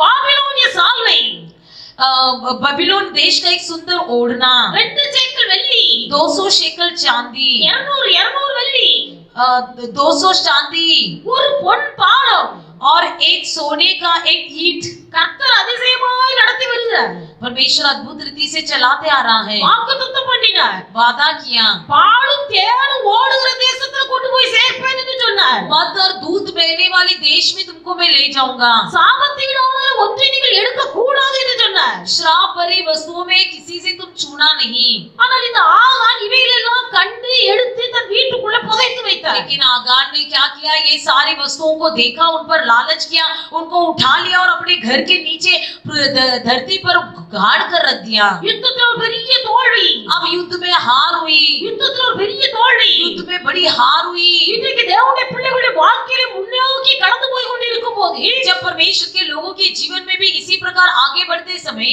திடீரென்று நஷ்டத்தின் மேல் நஷ்டம் உண்டாகிறது. अचानक नष्ट पर नष्ट होती है, திடீரென்று கஷ்டம் உண்டாகிறது. अचानक कष्ट होती है। காரணம் என்ன? कारण क्या है? தேவன் அருவருக்கிற சாபத்தீடான பொருட்கள் வீட்டுக்குள்ளே வருகிறதுனால, परमेश्वर श्रापित किया गया हुआ वस्तु हमारे घर के भीतर आता है, इसलिए தேவன் அருவருக்கிற சாபத்தீடான பொருட்கள் வீட்டுக்குள்ளே வரும்போது जब परमेश्वर ने श्रापित किया गया हुआ वस्तु हमारे घर के भीतर आता है, தேவனுடைய பிள்ளையின் வாழ்க்கையில ஜெயத்துக்கு பதிலாக தோல்வி உண்டாகிறது. हमारे जीवन में जय के बदले में हार होती है। இந்த சாபத்தீடான பொருள் உள்ளே வர காரணம் என்ன? हमारे घर के भीतर ये श्राप भरी हुई वस्तु आने का कारण क्या है? அல்லது ஒரு மனுஷனுடைய வாழ்க்கைக்குள்ளே சாபம் வர காரணம் என்ன? क्या किसी व्यक्ति के जीवन में श्राप प्रवेश करने का कारण क्या है? ஒரு மனுஷனுக்குள்ளே இருக்கிற பொருளாசை அவனுக்குள்ளே சாபத்தை வரவழைக்கிறது. किसी व्यक्ति के अंदर जो वस्तुओं की लोभ है, वही उसके अंदर एक श्राप को ले आता है। ஆகானுக்குள்ளே பொருளாசை வந்தது. आगान के अंदर वस्तुओं के प्रति लोभ थी। இப்படிப்பட்ட பொருட்களை பார்க்கும்போது அவனுக்குள்ள ஒரு இச்சை வந்தது. जब उसने वस्तुओं को देखा तो उसके अंदर एक लालच हुई, அதை எடுத்து கொண்டு வந்து வீட்டுக்குள்ளே புதைத்து வைத்தார். उसे उठा लिया और अपने घर के नीचे गड़ा दिया। பொருளாசை தன்னை உடையவர்களின் உயிரை வாங்கு. वस्तुओं के लोभ जो है अपने चाहने वालों का प्राण को लूट लेता है। எழுதப்பட்டிருக்கிறது. पवित्र शास्त्र में लिखा गया है, அவன் அதை எடுத்து கொண்டு தன் வீட்டுக்குள்ளே ஒளித்து வைத்தார். और उसे उठाया और अपने घर के नीचे गड़ा दिया। ஆனால் அந்த பொருளை அவனால் அனுபவிக்க முடியவில்லை. लेकिन वो उस वस्तु को अनुभव नहीं कर पाया। அவன் கல்லெறியப்பட்டு கொலை செய்யப்பட்டார். उस पर पथराव किया गया और मर गया। பழைய ஏற்பாட்டு காலத்திலே கர்த்தர் அவ்வளவு கடுமையாய் நடத்தினார் ஜனங்களை. पुराने नियम में परमेश्वर बड़ी कठोर रीति से लोगों को चलाया। பொருளாசையினால் சம்பாதிக்கிற ஒரு எந்த ஒரு காரியமும் சாபத்தை கொண்டு வருகிறது. वस्तुओं की लोभी होकर जो भी कमाई होती है सब श्राप को ले आता ஒரு है। மனுஷனுக்குள்ளே சாபம் பொருளாசையினால் உண்டாகிறது. किसी व्यक्ति के अंदर श्राप जो है वस्तुओं की लोभ के कारण होती है। நீங்கள் வேதத்தில் வாசிப்பீர்களானால் यदि तुम पवित्र शास्त्र में पढ़ोगे, 2 ராஜாக்கள் 5வது அதிகாரத்தில் நீங்கள் வாசிக்கும் போது दूसरे राजाओं की पुस्तक 5वां अध्याय में हम पढ़ते हैं, அங்கே கேயாசி என்கிற ஒரு மனுஷனை குறித்து நாம் வாசிக்கிறோம். वहां पर कयासी नामक एक व्यक्ति के बारे में पढ़ते हैं, எலிசாவின் கையின் கீழ் இருந்து ஊழியம் செய்து கொண்டிருந்த ஊழியக்காரன். जो एलिशा के हाथ के नीचे सेवा करने वाला व्यक्ति। இந்த ஊழியக்காரனுக்குள்ளே பொருளாசை வந்தது. इस सेवक के अंदर भी लालची हुई। நாகமான் என்ற ஒரு குஷ்டரோகி, नामान नामक एक कोढ़ी व्यक्ति, அதாவது சீரிய தேசத்தின் படைத்தளபதி, जो सीरिया अरामी देश का जो सेनापति, அவன் குஷ்டரோகியாய் காணப்பட்டான். वो कोढ़ी था। சரீரத்தில் பார்க்கும்போது जब उसके शरीर को देखा जाए அவன் பலத்த பராக்கிரமசாலியாய் இருந்தான். तो वो भयंकर एक पराक्रम वीर था। பலத்த பராக்கிரமசாலியாய் இருந்த போதிலும் भले वो बलवंत पराक्रम वीर था, அவன் குஷ்டரோகியாய் காணப்பட்டான். वो कोढ़ी था। அவனுடைய பிள்ளைகள் परमेश्वर के लोग, இவன் குஷ்டரோகத்தினால் கஷ்டப்பட்டு கொண்டிருக்கும் போது वो जब कोढ़ी से पीड़ित था, அவங்க வீட்டில் ஒரு சிறு பிள்ளை அடிமையாய் பிடித்து கொண்டு வரப்பட்ட பிள்ளை उसके घर में एक छोटी सी लड़की लाई गई कैद करके। நாகமான் படுகிற கஷ்டத்தை பார்த்து नामान की जो ये तकलीफ को देखकर அந்த நாச்சியாரிடத்திலே சொன்னாள், अपनी मालकिन से कहा, இந்த நாகமான் ये नामान இஸ்ரவேலிலே ஒரு தீர்க்கதரிசி இருக்கிறார். इस्राएल में एक भविष्यद्वक्ता है, அவரிடத்தில் போனால் இவருக்கு இருக்க இந்த குஷ்டம் மாறும் என்று சொன்னாள். यदि मेरा स्वामी उसके पास जाए तो क्या ही अच्छा होता, क्योंकि वो उसका कोढ़ से चंगा कर देता। அந்த சிறு பிள்ளையின் வார்த்தையை கேட்டு இஸ்ரவேலின் ராஜாவுக்கு மனு அனுப்பி இந்த நாகமான் இஸ்ரவேலின் ராஜாவை சந்திக்கும்படியாய் அனுப்பி வைக்கிறார். एक छोटी लड़की की बात मानकर नामान ने अराम के इजराइल के राजा के पास एक पत्र भेजा। இஸ்ரவேலின் ராஜா பயந்து போனார். इजराइल का राजा डर गया। குஷ்டரோகத்தை இவனுக்கு சுகமாக்குவதற்கு நான் என்ன தேவனா? उसने वो कहने लगा क्या मैं इस कोढ़ी से चंगाई करने के लिए मैं क्या ईश्वर हूँ? அவன் பயந்து போனான். वो डर गया। ஆனா இஸ்ரவேலிலே ஒரு தீர்க்கதரிசி இருக்கிறார். लेकिन इजराइल में एक भविष्यद्वक्ता है। இது எலிசாவிடத்திலே போனார். एलिशा के पास गया। நாகமான் நினைத்தார், नामान ने सोचा சீரிய தேசத்துல பெரிய படை தளபதி मैं तो अरामी देश का बहुत बड़ा सेनापति हूँ, நிறைய வெகுமதிகளை அள்ளி கொண்டு போகிறார். अपने साथ बड़े बड़े इनाम को ले जाता है। எலிசா என்ன கண்ட உடனே வெளியே ஓடி வருவார். उसने सोचा कि एलिशा मुझे देखते ही बाहर भाग कर आएगा। சீரியா தேசத்து படை தளபதி நான், मैं अरामी देश का सेनापति हूँ, என்னை பார்த்தபோது தாழ் விழுந்து வணங்குவார். मुझे देखकर वो मेरे सामने सिर झुकाएगा, குஷ்டரோகத்தில் தன் கையை வைத்து ஜெபம் பண்ணுவார். मेरे शरीर में मेरे कोढ़ी से चंगाई करने के लिए हाथ रख के प्रार्थना करेगा, குஷ்டரோகம் என்னை விட்டு மாறி போகி मुझसे कोढ़ी चंगा हो जाएगा। என்று பலத்த கற்பனைகளோடு கூட கடந்து வந்தார். ऐसी बड़ी कल्पना के साथ वहाँ पर आया हुआ था। வேதத்தில் எழுதப்பட்டிருக்கிறது, पवित्र शास्त्र में लिखा गया है, நாகமான் தூரத்தில் வரும்போது எலிசாவை கண்டார். नामान जब दूर से आ रहा था तब एलिशा को देखा। தன்னுடைய வேலைக்காரனாகிய கேயாசை அழைப்பித்து, एलिशा ने अपना सेवक गेजी को बुलाकर, இதோ நாகமான் புறப்பட்டு வருகிறார், देखो नामान वहाँ से आ रहा நீ है, அவனை சந்திக்கும்படியாக புறப்பட்டு போய் उससे मिलने को जा யோர்தானிலே 7 நேரம் முங்கி எழும்பு. और यरदन नदी में जाकर 7 बार डुबकी मारने को बोल। உன் சரீரத்தில் இருக்க குஷ்டரோகம் எல்லாம் மாறி போகி उसके शरीर में जो भी कोढ़ीपन है वो दूर हो जाएगा। சொன்னார். கேயாசிடத்தில் சொல்லி எழுப்புகிறார். एलिशा गेजी के पास कहकर भेजा। கேயாசி இந்த வார்த்தையை சொல்லுகிறார். गेजी ने इस बात को बताया। நாகமானுக்கு பயங்கர கஷ்டம். नामान को बड़ा बुरा लगा, நம்ம பெரிய சீரிய ராஜாவின் படை தளபதி हम तो बड़े अरामी देश के सेनापति हैं, நம்ம கண்ட உடனே பயந்து வந்து கால்ல விழுந்து வணங்குவான். हमको देखते ही वो आकर मेरे पैर में गिरेगा। मैंने सोचा நம்ம இவ்வளவு வெகுமதி எல்லாம் அள்ளி அவனுக்கு கொடுக்கலாம். हम तो कितना तोहफा भी साथ में लेकर आए हैं देने के ரொம்ப लिए। சந்தோஷமா வந்தார். वो बड़े आनंद से आया। இப்ப நினைக்கிறா, उसने सोचा இவ்வளவு பெரிய படை தளபதி நான் मैं इतना बड़ा सेनापति हूँ, வீட்டை விட்டு வெளியே கூட வரல, देखो वो घर से बाहर भी नहीं என் निकला। கால்ல விழுந்து வணங்குவார் நினைத்து அதையும் செய்யல. मैंने सोचा मेरे पैर में गिरेगा, लेकिन उसने वो भी नहीं किया। யோர்தான்ல போய் 7 நேரம் முங்குன்னு அசால்ட்டா சொல்லி விட்டுட்டாரு. बड़े आसानी से बोल दिया कि जा और यरदन नदी में 7 बार डुबकी मार। யோர்தானில் இருக்க நதியை பார்க்கிற பெரிய பெரிய நதி அங்கே இருக்கிறது. यरदन नदी से बढ़कर तो हमारे शहर में कितनी बड़े बड़े नदियां हैं। கோபத்தோடு திரும்பி போக தீர்மானித்தார். बड़े गुस्से से वापस लौटना चाहा। அப்படி வேலைக்காரர்கள் சொன்னார்கள், तब उसके नौकरों ने कहा, எலிசா பெரிய பெரிய காரியங்களை செய்ய சொல்லியிருந்தார்கள், செய்திருப்பார்கள் அல்லவா? यदि एलिशा तुमसे बड़ी बड़ी काम करने को कहा होता तो किए होते ना। யோர்தானில் முங்கி எழுப்பும், அப்பொழுது நீ சுகமாவீர் என்று சொன்னார். क्या कहा? सिर्फ यरदन नदी में डूबकर 7 बार डुबकी मारने को कहा है। ஒரு சின்ன காரியத்தை தான் செய்ய சொல்லியிருக்கிறார். केवल एक छोटा सा काम तो करने को कहा है। இதை நீ செய்யும் என்று சொல்லி வற்புறுத்துகிறார்கள். इसे कर लो बोलकर सेवकों ने उसको जरा बताया। யோர்தானிலே 7வது நேரம் முங்கி எழுப்பும் போது जब वो यरदन नदी में 7 बार डूबकर जब 7वां बार उठा, வேதம் சொல்லுகிறது, पवित्र शास्त्र कहता है அந்த நாகமானுடைய சரீரம் ஒரு சிறு பிள்ளையின் மாம்சத்தை போல மாறிற்று.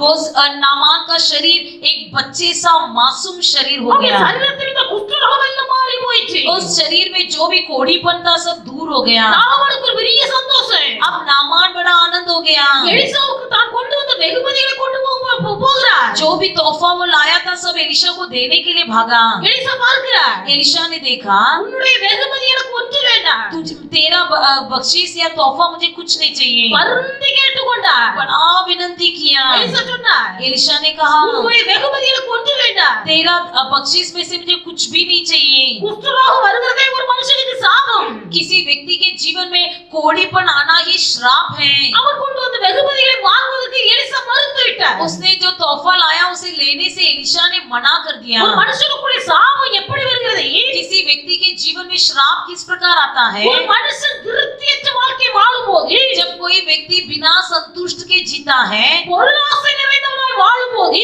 वस्तुओं का लोभी बनकर जीता है, அவனுக்குள்ளே சாபம் கடந்து வருகிறது. उसके अंदर श्राप होती है। கேயாசி பார்த்து கொண்டே இருக்கிறார். பார்க்கிறார். केजी ने देखा எவ்வளவு பெரிய வெகுமதி कितनी बड़ी तोहफा அரண்மனையிலிருந்து வந்திருக்கிறது. महल से आया हुआ है। எலிசாவை தட்டி கழித்து விட்டாரே. एलिशा ने तो नहीं लिया। மனசுக்குள்ள நினைக்கிறார். अब वो मन ही मन सोचता है, நாகமானுக்கு பின்னாடியே ஓடுகிறார். नामान के पीछे पीछे भागता है। நாகமான் இவரை கண்டபோது जब नामान ने इसको देखा, தன்னுடைய ரதத்திலிருந்து இறங்கி अपने रथ से नीचे उतरा அவனுக்கு கேட்கிற என்ன और उससे पूछता है क्या हुआ। கேயாசி சொல்லுகிறார். केजी कहता है தீர்க்கதரிசிகளின் புத்திரரிடத்திலிருந்து ஒருவர் இப்பொழுதுதான் வந்தார் எலிசாவை பார்க்க. भविष्यद्वक्ता के पुत्रों में से एक पुत्र केवल अभी आया है, ஆனபடினாலே அவருக்கு கொடுக்கும்படியாய் इसलिए उस जवान को देने के लिए ஒரு மாற்று வஸ்திரம் एक बदलने का वस्त्र 2 தாளந்து வெள்ளியும் தர வேண்டும் என்று சொல்லி எலிசா கேட்டு அனுப்பினதாக போய் சொல்லுகிறார்.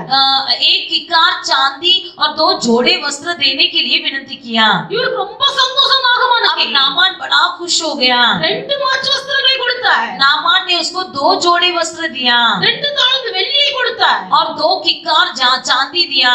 அவரிடத்தில் கொடுக்காமல் उसके पास न देते हुए ஏகாம்பை கையிலே கொடுத்து सेवकों के हाथ पर देकर கேயாசியை நீங்கள் எலிசா இருக்கிற வரைக்கும் கொண்டு போய் விட்டு வாருங்கள். केजी को जाकर एलिशा के स्थान तक छोड़ कर आइए। கேயாசிக்கு பெரிய சந்தோஷம். अब केजी भी बड़ा आनंदित हो गया।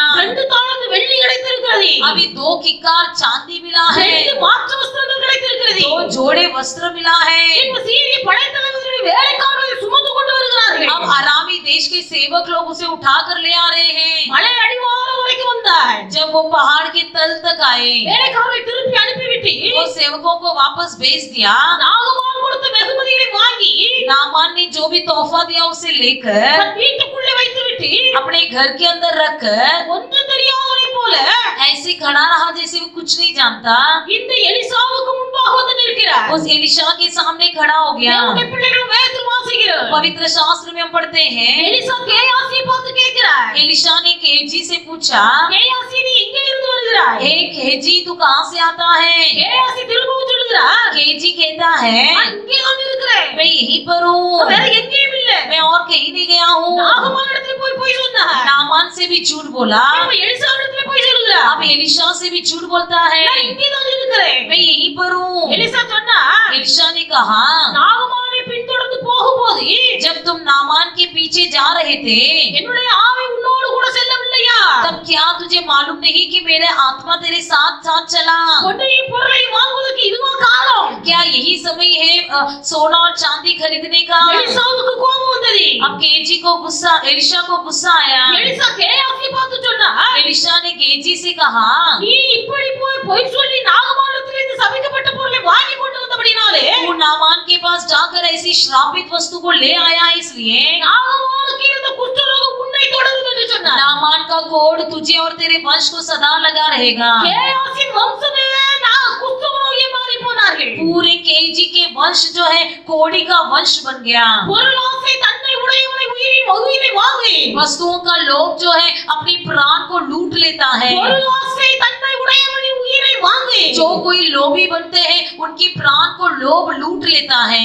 ஆகான் பொருளாசையினால் பொருட்களை இச்சித்து ஒளித்து வைத்தான். அவன் செத்து போனான். आकान जो है वस्तुओं का लोभ बनकर वस्तु को छुपा कर रखा और वो कोढ़ी बन गया। கேயாசி பொருளாசைக்கு இடம் கொடுத்து நாகமானிடத்தில் போய் பொருட்களை பொய் சொல்லி வாங்கி கொண்டு வந்தார். और ये केजी जो है झूठ बोलकर नामान से तोहफा की वस्तु लेकर आया। இந்த கேயாசி தான் கொண்டு வந்த பொருளை அனுபவிக்க முடியவில்லை. लेकिन केजी ने जो लाया उसे वो अनुभव नहीं कर पाया।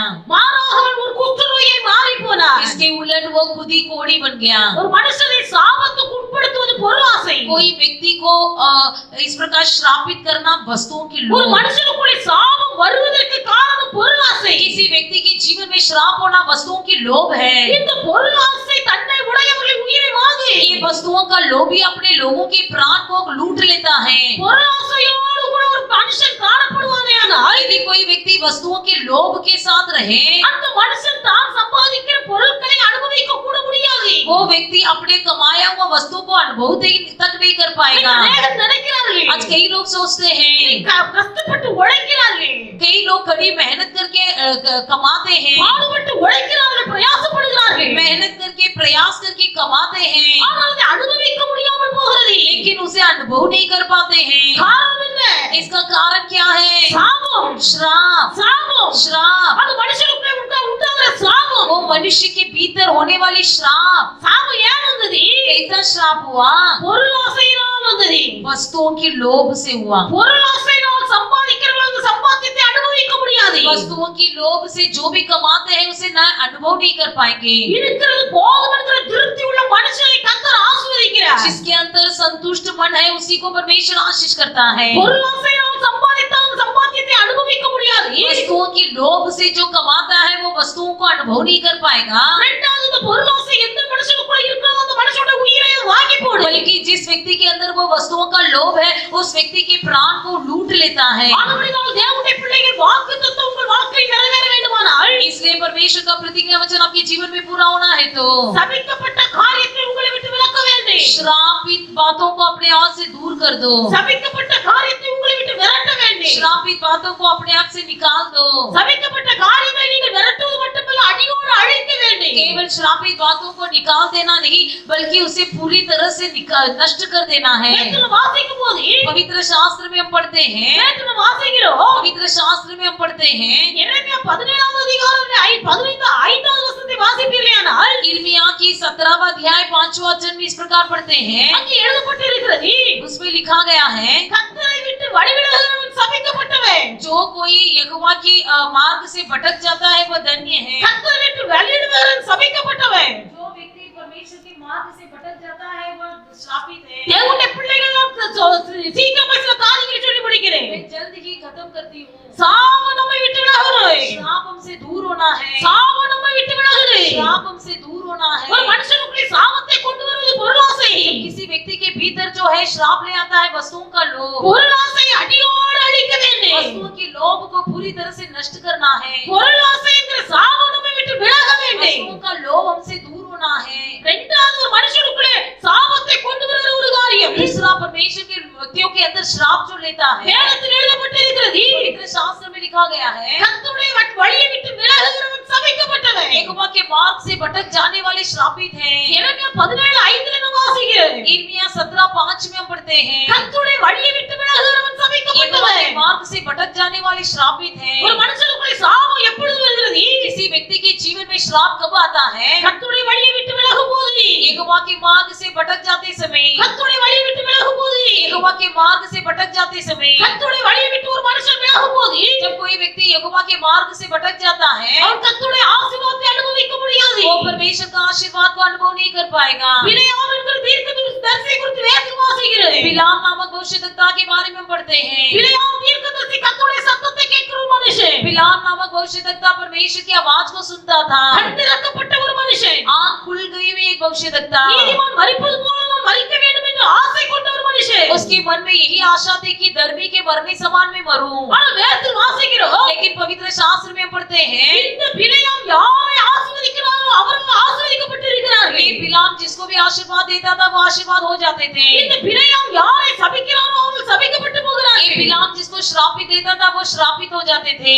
பாலாக் ராஜா பார்த்து கொண்டிருக்கிறார்। अब इसे बालाक राजा देख रहा था। இஸ்ரவேல் ஜனங்கள் பழுகி பெருகி கொண்டிருக்கிறார்கள்। इस्राएल लोग बढ़ते जा रहे हैं, இவர்களை அழிக்க வேண்டும்। इनको नष्ट करना है। ஆனா கர்த்தருடைய ஆசீர்வாதம் இஸ்ரவேல் ஜனங்களுக்கு இருக்கிறது। लेकिन परमेश्वर का आशीर्वाद इस्राएल लोगों को ही था, கர்த்தர் அவர்களோடு கூட இருக்கிறார்। क्योंकि परमेश्वर उनके साथ था। கர்த்தருடைய ஆசீர்வாதம் கர்த்தரோடு ஒரு மனுஷனோடு கூட இருக்கும்போது परमेश्वर का आशीर्वाद जब किसी व्यक्ति के भीतर होती है, உலகமே எதிர்த்து வந்தாலும் மனுஷன் அழிக்க முடியாது। यदि पूरी दुनिया उसका विरोध उठे उसे नहीं हिला पाएंगे। இப்ப பாலாக் ராஜாவுக்கு ஒரு யோசனை, अब बालाक राजा को एक विचार, பிலேயாமை அழைத்து கொண்டு வந்து बिलाम को ले आकर இஸ்ரவேல் ஜனங்களை சபிக்க வேண்டும்। इस्राएल लोगों को श्रापित देना है। இஸ்ரவேல் ஜனங்கள் சபிக்கப்பட்டு போனால் इस्राएल लोग यदि श्रापित हो जाएंगे, நாம் அவர்களோடு கூட யுத்தம் செய்து ஈஸியா ஜெயித்து விடலாம்। हम उनके साथ युद्ध करके उनको आसानी से जीत लेंगे। தேவனால் அழைக்கப்பட்டவர்கள், परमेश्वर के द्वारा बुलाए गए, தேவனால் வேறுபடுத்தப்பட்டவர்கள், परमेश्वर के द्वारा अलग किए गए, யோர்தானை தாண்டி வந்தவர்கள், यरदन को पार किए हुए लोग, ஞானஸ்நானம் எடுத்தவர்கள், बपतिस्मा लिए हुए लोग, இப்படிப்பட்ட விசுவாசிகளை அழிக்க வேண்டும் என்று விரும்புகிறார்। इस प्रकार के विश्वासियों को नष्ट करना चाहता है। ஆனபடியால் அப்படிப்பட்ட மக்களை அழிப்பதற்காக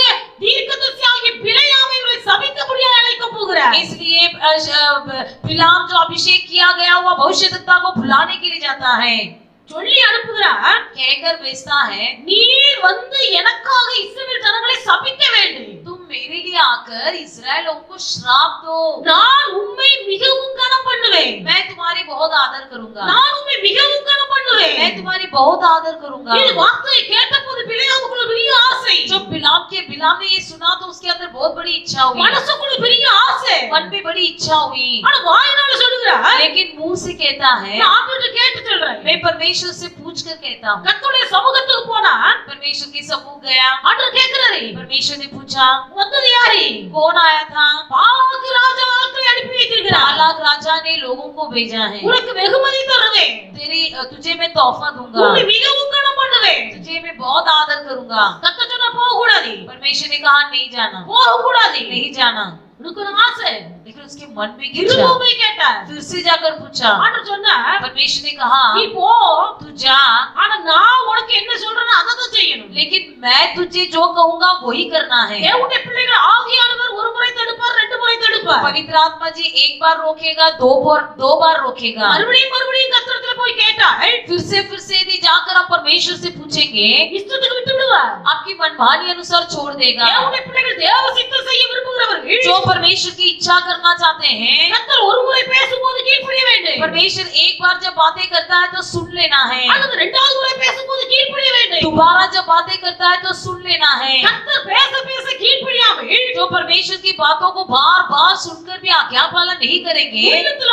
ஆசை வைத்துக் கொண்டு मन में इच्छा को रखते हुए, பாலாக்கு ராஜா தருகிற வெகுமதியின் மீது ஆசை வைத்துக் கொண்டு बालाक राजा देने वाले तोहफा पर इच्छा रखते हुए, பாலாக்கு ராஜா என்னை கனம் பண்ணுவார் என்று சொல்லி உலகத்துல ஒரு உயர்வை எதிர்பார்த்து கொண்டு बालाक राजा मेरा उन्नति करेगा इस पदोन्नति की चाहत के कारण, தேவனுடைய பிள்ளைகள் உலகத்துக்கு நேராய் கடந்து போனால் यदि दुनिया की ओर जाओगे, வேதத்துல வாசிக்கிறோம், पवित्र शास्त्र में लिखा है, அங்கே எழுதப்பட்டு இருக்கிறது, वहां पर लिखा गया है, இந்த பிலேயாம் கடந்து போனா ये बिलाम गया, ஒரு கழுதை மீது கடந்து ஏறி போகிறார். एक गधे पर चढ़कर गया, கர்த்தருடைய வழியை விலகி போன கபிலையா, पर बिलाम जो यहोवा के मार्ग से भटक गया। முதலாவது தேவதூதன் பிலேயாமுக்கு முன்னாடி போய் நிற்கிறார். सबसे पहले स्वर्गदूत जाकर बिलाम के सामने खड़ा हो गया। வேதத்தில் வாசிக்கிறோம், पवित्र शास्त्र में हम पढ़ते हैं, பிலேயாமின் பிரயாணம் கர்த்தருக்கு பிரியமில்லாததா இருந்தபடியினாலே बिलाम की यात्रा परमेश्वर को प्रिय न होने के कारण கர்த்தர் தம்முடைய தூதனை அனுப்புகிறார். परमेश्वर ने अपने दूतों को भेजा। கழுதைக்கு முன்பாக போய் நிற்கிறது பிலேயா தூதன். गधे के सामने जाकर स्वर्गदूत खड़ा हो गया। இதுவரையில் ஒழுங்காக நடந்து கொண்டிருந்த கழுதை अब तक जो सीधा चल रहा था वो गधा தன் பாதை விட்டு விலகி வயல்ல விழுந்தது. अपने मार्ग से भटक कर खेती की ओर फिसलने लगा। பிலேயாமுக்கு கோபம் வந்தது. अब बिलाम को गुस्सा आया, பிலேயாம் கழுதையை போட்டு அடிக்கிறார். बिलाम गधे को मारने लगा। கர்த்தருடைய பிள்ளைகள் ஆண்டவருடைய வழியை விட்டு விலகி போனால் परमेश्वर के लोग यदि यहोवा के मार्ग से भटक जाओगे, அங்கே நஷ்டம் உண்டாகிறது. वहां पर नष्ट होता है। கழுதை வயல்ல விழுந்து படுத்துக்கிட்டு, गधा जो है खेती में गिरकर वहां पर सो गया। கழுதை என்பது மனுஷன் ஏறி பயணம் போகிற வாகனம். गधा जो वही है जो मनुष्य जिस पर चढ़कर यात्रा करता है। கர்த்தருக்கு பிரியமில்லாத இடத்துக்கு வழி விலகி போவோமேயானால் यदि हम यहोवा को जो प्रिय नहीं है वैसे मार्ग से भटक जाओगे, அங்கே முதல்ல வாகனத்தில் அழிவு உண்டாகிறது. सबसे पहला वाहन में नष्ट होती है, அந்த வாகனத்தில் ஒரு நஷ்டம் உண்டாகிறது. अपने वाहन में नष्ट होती है। கழுதை அடிக்கிறார். गधा को मारता है। தேவனுடைய பிள்ளைகள் கழுதை திரும்ப வழியில கொண்டு போகும்போது फिर से गधे को जब रास्ते में ले गया, கொஞ்ச தூரம் கழுதை பிரயாணப்பட்டு போகிறது. थोड़े दूर तक गधा यात्री जारी किया। இப்போ ஒரு திராட்சை தோட்ட பக்கமாய் வருகிறது. अब एक दाख की वाटिका की ओर आया, ஒரு சுவர்புறமாய் வருகிறது. एक दीवार की ओर आया। அங்கே கர்த்தருடைய தூதன் பட்டயத்தோடு கழுதைக்கு முன்பாக வந்து நிற்கிறார். वहां पर परमेश्वर का स्वर्गदूत अपने हाथों में बड़े तलवार लिए हुए खड़ा है। கழுதை தேவதூதனுக்கு பயந்து சுவர்புறமாய் திரும்பி சென்றது. गधा स्वर्गदूत को देखकर डर कर दीवार की ओर घिसने लगा பிலேயாமின் கால்கள் சுவரோடு நசுங்கி போனது. और बिलाम का पैर जो है वो भी दीवार से घिसने लगा। முதலாவது எச்சரிப்பு கர்த்தர் கொடுக்கிறார். सबसे पहला परमेश्वर ने चेतावनी दिया, வாகனத்திலே நஷ்டம். वाहन में नष्ट। இரண்டாவது ஒரு எச்சரிப்பு கொடுக்கிறார். दूसरा एक चेतावनी दिया, அவன் சரீரத்தில் ஒரு காயம். उसके शरीर में एक घायल। இப்பொழுது மனம் திரும்பவில்லை. अब भी नहीं मन फिराया। இரண்டாவது போட்டு கழுதை அடிக்கிறார். फिर गधे को फिर से मारता है, கழுதையை திரும்ப வழியில கொண்டு வந்து गधे को फिर से रास्ते में ले आया, கழுதையை நடத்தி கொண்டு போகிறார். फिर से गधे को चलाने लगा। மூன்றாவது முறை तीसरी बार கழுதை வலதுபுறமும் சாய முடியவில்லை, இடதுபுறமும் சாய முடியவில்லை. गधा ना दाहिने और मुड़ पाया ना बाएं और मुड़ पाया। இப்படிப்பட்ட நெருக்கமான வழியிலே கழுதை போய் கொண்டிருக்கும் போது ऐसी विपत्ति परिस्थिति में जब गधा जा रहा था, அங்கே கர்த்தருடைய தூதன் உருவின பட்டயத்தோடு வந்து நிற்கிறார். वहां पर फिर से स्वर्गदूत अपने हाथों में तलवार लिए हुए खड़ा था। கழுதை கூத்து செய்ய முடியவில்லை. गधा कुछ नहीं कर पाया। கழுதை அப்படியே விழுந்து படுத்துக் கொண்டது. गधा वैसे ही बैठ गया। பிலேயாமுக்கு கோபம். बिलाम को गुस्सा। கழுதை மூன்றாவது முறை போட்டு அடிக்கிறார். से गधे को पीटने लगा। தேவனுடைய பிள்ளைகள் பேசாத மிருகம் தன் வாயை திறந்து பேச ஆரம்பித்தது. जो गधा मुंह नहीं खोलकर बात कर सकता था वो गधे तक मुंह खोलकर बात करने लगा। கழுதை கேட்கிறது, गधा ने पूछा, எஜமானரே, ए मालक, நீர் என்னை கையாண்ட நாள் முதல் जब से तुम मुझे चलाते आ रहे हो, என்றைக்காவது நான் இப்படி நடந்ததுண்டா? क्या किसी दिन मैंने ऐसे तुमसे बर्ताव किया है? நீ ஏன் என்னை காரணமில்லாமல் அடிக்கிறீர்? तुम क्यों बिना कारण मुझे मार रहे हो? கர்த்தர் சொல்லுகிறார், परमेश्वर ने कहा,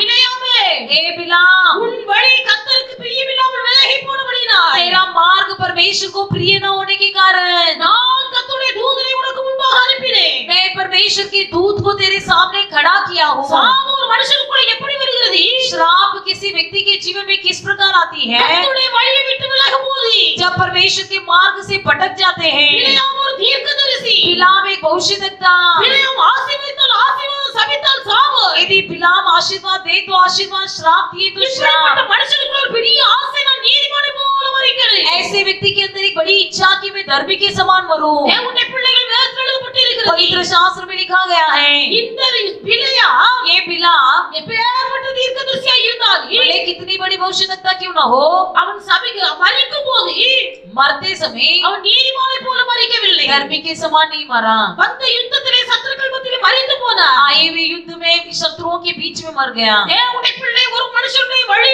கர்த்தருக்கு பிரியமில்லாமல் விலகி போனால் जब किसी व्यक्ति का मार्ग परमेश्वर को प्रिय न हो और वो भटक जाए, அந்த मनुष्यனுக்குள்ளே சாபம் வருகிறது. उस मनुष्य के भीतर श्राप होती है। கர்த்தர் சொல்கிறார், வாக்குத்தத்தம் பண்ணப்பட்ட ஆசீர்வாதத்தை நீ சுதந்தரித்துக் கொள்ள வேண்டுமானால் वादा किया हुआ आशीर्वाद को यदि तुझे पाना है, சபிக்கப்பட்ட காரியத்தை உன்னை விட்டு விரட்டி, श्रापित बातों को तुझसे दूर कर दे। சபிக்கப்பட்ட காரியங்களுக்கு உன் இருதயம் இறங்க வேண்டாம். श्रापित बातों पर तेरे मन दया न करे, அது முழுவதுமாய் அடியோடு நீ அழித்து விடு. उसको पूरी तरह से नष्ट कर दे। பொருளாசை ஒரு மனுஷனுடைய வாழ்க்கையிலே சாபத்தை கொண்டு வருகிறது. इसी लोगों के जीवन में जो वस्तु लोभ है वो श्राप को ले आता है। தேவனுடைய சித்தத்துக்கு மாறாக ஒரு மனுஷன் வழி விலகி போகும்போது சாபத்தை கொண்டு வருகிறது. यदि परमेश्वर के इच्छा के उलट यदि कोई कार्य भटकता करे तो वो परमेश्वर के लिए श्रापित ले आता है। ராஜா தன்னை கனப்படுத்துவார், மேன்மைப்படுத்துவார், வெகுமதிகளை தருவார் என்று சொல்லி போனார். राजा मेरी आदर करेगा, मेरा उन्नति करेगा, मुझे तोहफा देगा, इस विचार के साथ वो गया। ஆனால் அந்த பிரயாணம் கர்த்தருக்கு பிரியமில்லை. लेकिन वो यात्रा परमेश्वर को प्रिय नहीं था। அவர் உள்ளத்துல நினைத்தால் பாலாக் ராஜா என்னை மிகவும் கனம் பண்ணுவார். उसने सोचा मन में कि बालाक राजा मेरा बड़ा आदर करेगा, எனக்கு நிறைய வெகுமதிகளை தருவார். मेरे लिए बहुत बड़ा तोहफा और इनाम देगा। அவன் நினைத்தது வேறு, इसने सोचा कुछ அங்கு நடந்தது வேறு. और हुआ कुछ और। பாலாக் ராஜா வெகுமதிகளை கொடுக்கவில்லை. बालक राजा ने इनाम नहीं दिया, பாலாக் ராஜா அவனை மிகவும் கனம் பண்ணவில்லை. बालक राजा ने उसे आदर नहीं किया, விரட்டி விடுகிறார். उसको भगा दिया। தேவனுடைய பிள்ளை சாபம் ஒரு மனுஷனுக்குள்ளே எப்பொழுது வருகிறது? श्राप किसी व्यक्ति के जीवन में कब आता ஒரு है? மனுஷன் தேவ சித்தத்தை விட்டு விலகி வழி விலகி போகும்போது जब कोई व्यक्ति परमेश्वर की इच्छा को छोड़कर भटक जाता है, அவனுக்குள்ளே சாபம் வருகிறது. उसके जीवन में श्राप का प्रवेश அவன் होता है। விரும்புகிற காரியம் நடக்காமல் போகிறது. अब वो जो चाहता है वो पूरा नहीं होता है। சாபத்தை உங்களை விட்டு விலக்க வேண்டும். श्राप को अपने आप से दूर कर दो, சாபத்தை உங்களை விட்டு விலக்க வேண்டும். श्राप को अपने आप से दूर कर दो। தேவ சித்தத்தை விட்டு வழி விலகி ஒரு நாள் போக கூடாது. परमेश्वर की इच्छा के उलट कभी भटकना नहीं। அல்லேலூயா, हालेलुया, அல்லேலூயா. हालेलुया। நேரமில்லாத காரணத்தினால் நான் முடிக்கிறேன். समय न होने के कारण समाप्त करती हूँ। தேவனுடைய பிள்ளைகள் கர்த்தருடைய வழியை விட்டு விலகினால் यहोवा के मार्ग से यदि भटक जाओगे, வாக்குத்தத்தம் பண்ணப்பட்ட ஆசீர்வாதத்தை நாம் அனுபவிக்க முடியாது. वादा किया हुआ आशीर्वाद को हम नहीं पा सकेंगे। வேதத்துல வாசிக்கிறோம், पवित्र शास्त्र में हम पढ़ते हैं, யெரொபெயாம் என்ற ஒரு ராஜா यरोबयाम नामक एक राजा பலிபீடத்தில் பலி செலுத்திக் கொண்டிருக்கிறார். जब वेदी में वो बलि चढ़ा रहा था, அங்கே ஒரு தீர்க்கதரிசி வந்தார். वहां पर एक भविष्यद्वक्ता आया। அந்த தீர்க்கதரிசி பலிபீடத்தை பார்த்து தீர்க்கதரிசனம் சொல்கிறார். वो भविष्यद्वक्ता वेदी की ओर देखकर एक भविष्यवाणी बोला, பலிபீடமே, பலிபீடமே, हे वेदी, हे वेदी, இன்றைக்கு உன் மீது பலி செலுத்துகிறார்கள். आज के दिन तुझ पर बलि वस्तुएं रखकर बलि चढ़ाते हैं, நாட்கள் வரும்போது लेकिन दिन एक आएगा பலிக்கு பதிலாக உன் பீடத்திலே மனுஷர்களை பலியிடுவார்கள். बलिस्तान के बदले में, बलि वस्तुओं के बदले में मनुष्य की बलि चढ़ाएंगे। இந்த காரியம் நிறைவேறும் என்பதற்கு அடையாளமாக ये कार्य पूरा होगा इसे प्रकट करने के लिए இந்த பலிபீடம் இப்பொழுது வெடித்து சாம்பலை சிதற பண்ணும் என்று சொன்னார். कहा कि ये वेदी अभी ही भस्म करके चकनाचूर हो जाएगा। கர்த்தருடைய வார்த்தைப்படியே அந்த பலிபீடம் வெடித்து சிதறியது. वो परमेश्वर की बोली के अनुसार वो वैसे ही फट गया। இதை வேறொரு தீர்க்கதரிசி பிள்ளையை பார்த்து கொண்டிருக்கிறார்கள். इसे बाकी के दूसरे भविष्यवाणी के पुत्रों से देख रहे थे। கர்த்தர் இந்த வார்த்தையை சொல்லும்படியாக இந்த தீர்க்கதரிசி அனுப்பினபோது जब परमेश्वर ने उस भविष्यद्वक्ता को वहां पर भेजा, ஆண்டவர் சொல்லி அனுப்பினார். परमेश्वर ने कह भेजा, நீ போகும்போது तू जब जाएगा போகிற இடத்துல நீ அப்பமும் புசிக்க கூடாது, தண்ணீர் குடிக்க கூடாது. वहां पर ना ही तू रोटी खाना ना पानी पीना। நீ போயிட்டு திரும்பும்போது जब तुम वापस लौटोगे, நீ போன வழியா திரும்ப கூடாது, நீ வேற ஒரு வழியா திரும்பி வர வேண்டும். जिस रास्ते से गए उस रास्ते से नहीं जाना बल्कि दूसरे रास्ते से आना। ரெண்டு காரியம் சொல்லி அனுப்பினார். दो बात कहकर भेजा। நீ போகிற இடத்துல அப்பம் புசிக்க கூடாது, தண்ணீர் குடிக்க கூடாது. तुम जिस जगह पर जाओगे वहां पर ना ही रोटी खाना ना पानी पीना। நீ திரும்பும்போது நீ போன வழியா திரும்ப கூடாது, வேற வழியா திரும்பி வர வேண்டும். तुम जिस रास्ते से जाओगे उस रास्ते से लौटना नहीं बल्कि दूसरे रास्ते से लौटना। அங்கே வேற ஒரு தீர்க்கதரிசி இருந்தார். वहां पर और एक भविष्यद्वक्ता था। நடந்த சம்பவங்களை தீர்க்கதரிசி குமாரர்கள் போய் சொன்னார்கள். जो भी घटना हुई उसे भविष्यद्वक्ता के पुत्रों ने कहा। அந்த தீர்க்கதரிசி எந்த வழியாக போனான் என்று கேட்டார். जब उसे पूछा गया कि वो भविष्यद्वक्ता कौन से रास्ते में गया, இந்த கிழவனான தீர்க்கதரிசி குமாரர்கள் இந்த முதல் வந்த தீர்க்கதரிசி போன பாதை அறிந்திருந்தபடினாலே ये बूढ़ा भविष्यद्वक्ता के बच्चे जो है उस भविष्यद्वक्ता की रास्ता को जानते थे, इसलिए தீர்க்கதரிசி திரும்பி போன பாதையை அடையாளம் காட்டி கொடுத்தார்கள். जो रास्ते से भविष्यद्वक्ता वापस लौटा उस रास्तों को उन्होंने बताया। வேதத்தில் எழுதப்பட்டிருக்கிறது, पवित्र शास्त्र में लिखा है, இந்த கிழவனான தீர்க்கதரிசி ये बूढ़ा भविष्यद्वक्ता தன்னுடைய கழுதையின் மேல் சேர வைத்து अपने गधे में लताड़ कर அந்த தீர்க்கதரிசி சந்திக்கும்படியாக புறப்பட்டு போய் उस भविष्यद्वक्ता से मिलने के लिए गया நீர் என் வீட்டுக்கு வந்து அப்பம் புசிக்க வேண்டும், और कहा मेरे घर आकर रोटी खा, நீ தண்ணீர் குடித்து இளைப்பாற வேண்டும். मेरे घर में आकर पानी पी। இந்த தீர்க்கதரிசி சொன்னார், तब ये भविष्यद्वक्ता ने कहा, ஆண்டவர் என்னோடு பேசி இருக்கிறார். परमेश्वर ने मुझसे कहा நீ है போகிற இடத்துல அப்பம் புசிக்க கூடாது, தண்ணீர் குடிக்க கூடாது. तुम जहाँ पर जाओगे वहाँ पर रोटी ना खाना ना पानी போன पीना। வழியாய் திரும்பாமல் வேறு வழியாய் திரும்ப जिस வேண்டும். मार्ग से तू जाएगा उससे न இது लौटना। கர்த்தர் எனக்கு தந்த வழி. ये परमेश्वर ने मुझसे कहा है। ஆனா கிழவனான தீர்க்கதரிசி लेकिन वो बूढ़ा नबी பொய் சொன்னவன் என்று வேதத்தில் எழுதப்பட்டிருக்கிறது. झूठ कहा करके लिखा गया है। அவன் பொய் சொன்னான். वो झूठ कहा, அவரிடத்தில் போய் சொல்லுகிறான், उसके पास जाकर कहता है, கர்த்தர் என்னோடு பேசினார். परमेश्वर यहोवा ने मुझसे बात किया உம்மை है, அழைத்து கொண்டு வந்து तुझको ले जाकर உனக்கு ஆகாரம் கொடுத்து அனுப்ப வேண்டும் என்று கர்த்தர் என்னோடு பேசினார் என்று பொய் சொன்னார். तुमको भोजन देने के लिए परमेश्वर ने मुझसे कहा है बोलकर झूठ कहा। பொய் சொன்ன தீர்க்கதரிசி பொய் வார்த்தையை நம்பி उस झूठा नबी की बात को मानकर கர்த்தருடைய வார்த்தையை விட்டு விலகி போகிறார். परमेश्वर की बातों से भटक गया। அல்லேலூயா, हालेलुया, அல்லேலூயா. हालेलुया। கர்த்தருடைய வார்த்தையை விட்டு வழி விலகி போகிறார். परमेश्वर के रास्ते से भटक गया। வேதத்தில் எழுதப்பட்டிருக்கிறது, पवित्र शास्त्र में लिखा है, அவன் பிரயாணப்பட்டு போகையில் जब वह यात्रा कर रहा था ஒரு சிங்கம் எதிர்பட்டு வந்தது. एक सिंह उसके सामने से आया। அந்த சிங்கம் அந்த கிழவனான அந்த தீர்க்கதரிசி அழைத்து கொன்று போட்டது. वो सिंह जो है उस भविष्यद्वक्ता को मार खाया, मार डाला, கொன்று போட்டது. मार डाला, சாப்பிடல. खाया नहीं। சிங்கம் அப்படியே இருக்குது, सिंह भी वहां पर ही खड़ा है, கழுதை அப்படியே இருக்குது. गधा भी वहां पर ही खड़ा है, அந்த மனுஷன் தீர்க்கதரிசி மாத்திரம் மரித்து போனார். केवल वो भविष्यद्वक्ता मर गया। பார்க்கிறார்கள், देखने लगे, கர்த்தருடைய வார்த்தையை விட்டு வழி விலகி போன தீர்க்கதரிசி இவன்தான் என்று சொன்னார்கள். कहने लगे कि परमेश्वर के मार्ग से भटक गया हुआ भविष्यद्वक्ता यही है। கர்த்தருடைய வார்த்தையை விட்டு வழி விலகி போன மனுஷனுடைய வாழ்க்கையிலே சிங்கம் அவனை கொன்று போட்டது. यही भविष्यद्वक्ता है जो परमेश्वर के मार्ग से भटक गया, जिसको सिंह ने मार डाला है। சிங்கம் இன்னைக்கு அநேகரை கொன்று போடக்கூடிய வகை தேடிக் கொண்டிருக்கிறது. आज कई लोगों के जीवन में सिंह जो है उनको मार डालने का मौका देख रहा எவனை है। விழுங்கலாமோ என்று சிங்கம் கெச்சிக்கல் சிங்கம் போல பிசாசு அவன் வலை வீசி தேடிக் கொண்டிருக்கிறார். किसे निकाल ले बोलकर शैतान बड़ी चतुराई से सिंह के समान देख रहा है। எவனை விழுங்கலாம் என்று சொல்லி பிசாசு சுற்றி திரிகிறார். किसे निगल ले बोलकर बड़ी मौका देख रहा है। தேவனுடைய பிள்ளை கர்த்தர் உனக்கு என்று வைத்திருக்கிற வழியை விட்டு விலகி போகாதே. परमेश्वर ने जो रास्ता तुम्हारे लिए रखा है उसमें से भटक न जाना। எந்த வழியாய் நடக்க சொன்னாரோ அந்த வழியிலே நட. जो रास्ते में चलने को कहा है उसी रास्ते में चल। கர்த்தர் உனக்கு என்று நியமித்த பாதையிலே நட. परमेश्वर ने तुम्हारे लिए जो रास्ता नियुक्त किया है उसी में चलो। உன்னுடைய மனசு மாம்சம் விரும்பினபடி நடந்தால் यदि तुम अपने मनमानी अनुसार चलोगे, பிழையான் தன் மனசு மாம்சம் விரும்பினபடி நடந்தால் बिलाम जो है अपने मनमानी अनुसार चला, கர்த்தருடைய இருதயத்துக்கு பிரியமில்லாத வழியிலே கடந்து போனார். परमेश्वर को जो प्रिय नहीं है उस रास्ते से चला அவன் எதிர்பார்த்த காரியம் நடக்கவில்லை. और उसने जो चाहा वो नहीं हुआ। இது தீர்க்கதரிசிக்கு கர்த்தர் கட்டளை கொடுத்திருந்தார். परमेश्वर ने उस भविष्यवक्ता को आज्ञा दिया था। கர்த்தருடைய வார்த்தையை மறந்து परमेश्वर की बातों को भूलकर பொய்யாய் சொன்ன தீர்க்கதரிசி வார்த்தையை நம்பி झूठा नबी की बात मानकर கர்த்தர் சொன்ன வழியை விட்டு விலகி போனார். परमेश्वर के रास्ते से भटक गया। சிங்கமோடை கொன்று போட்டது. सिंह ने उसे मार डाला।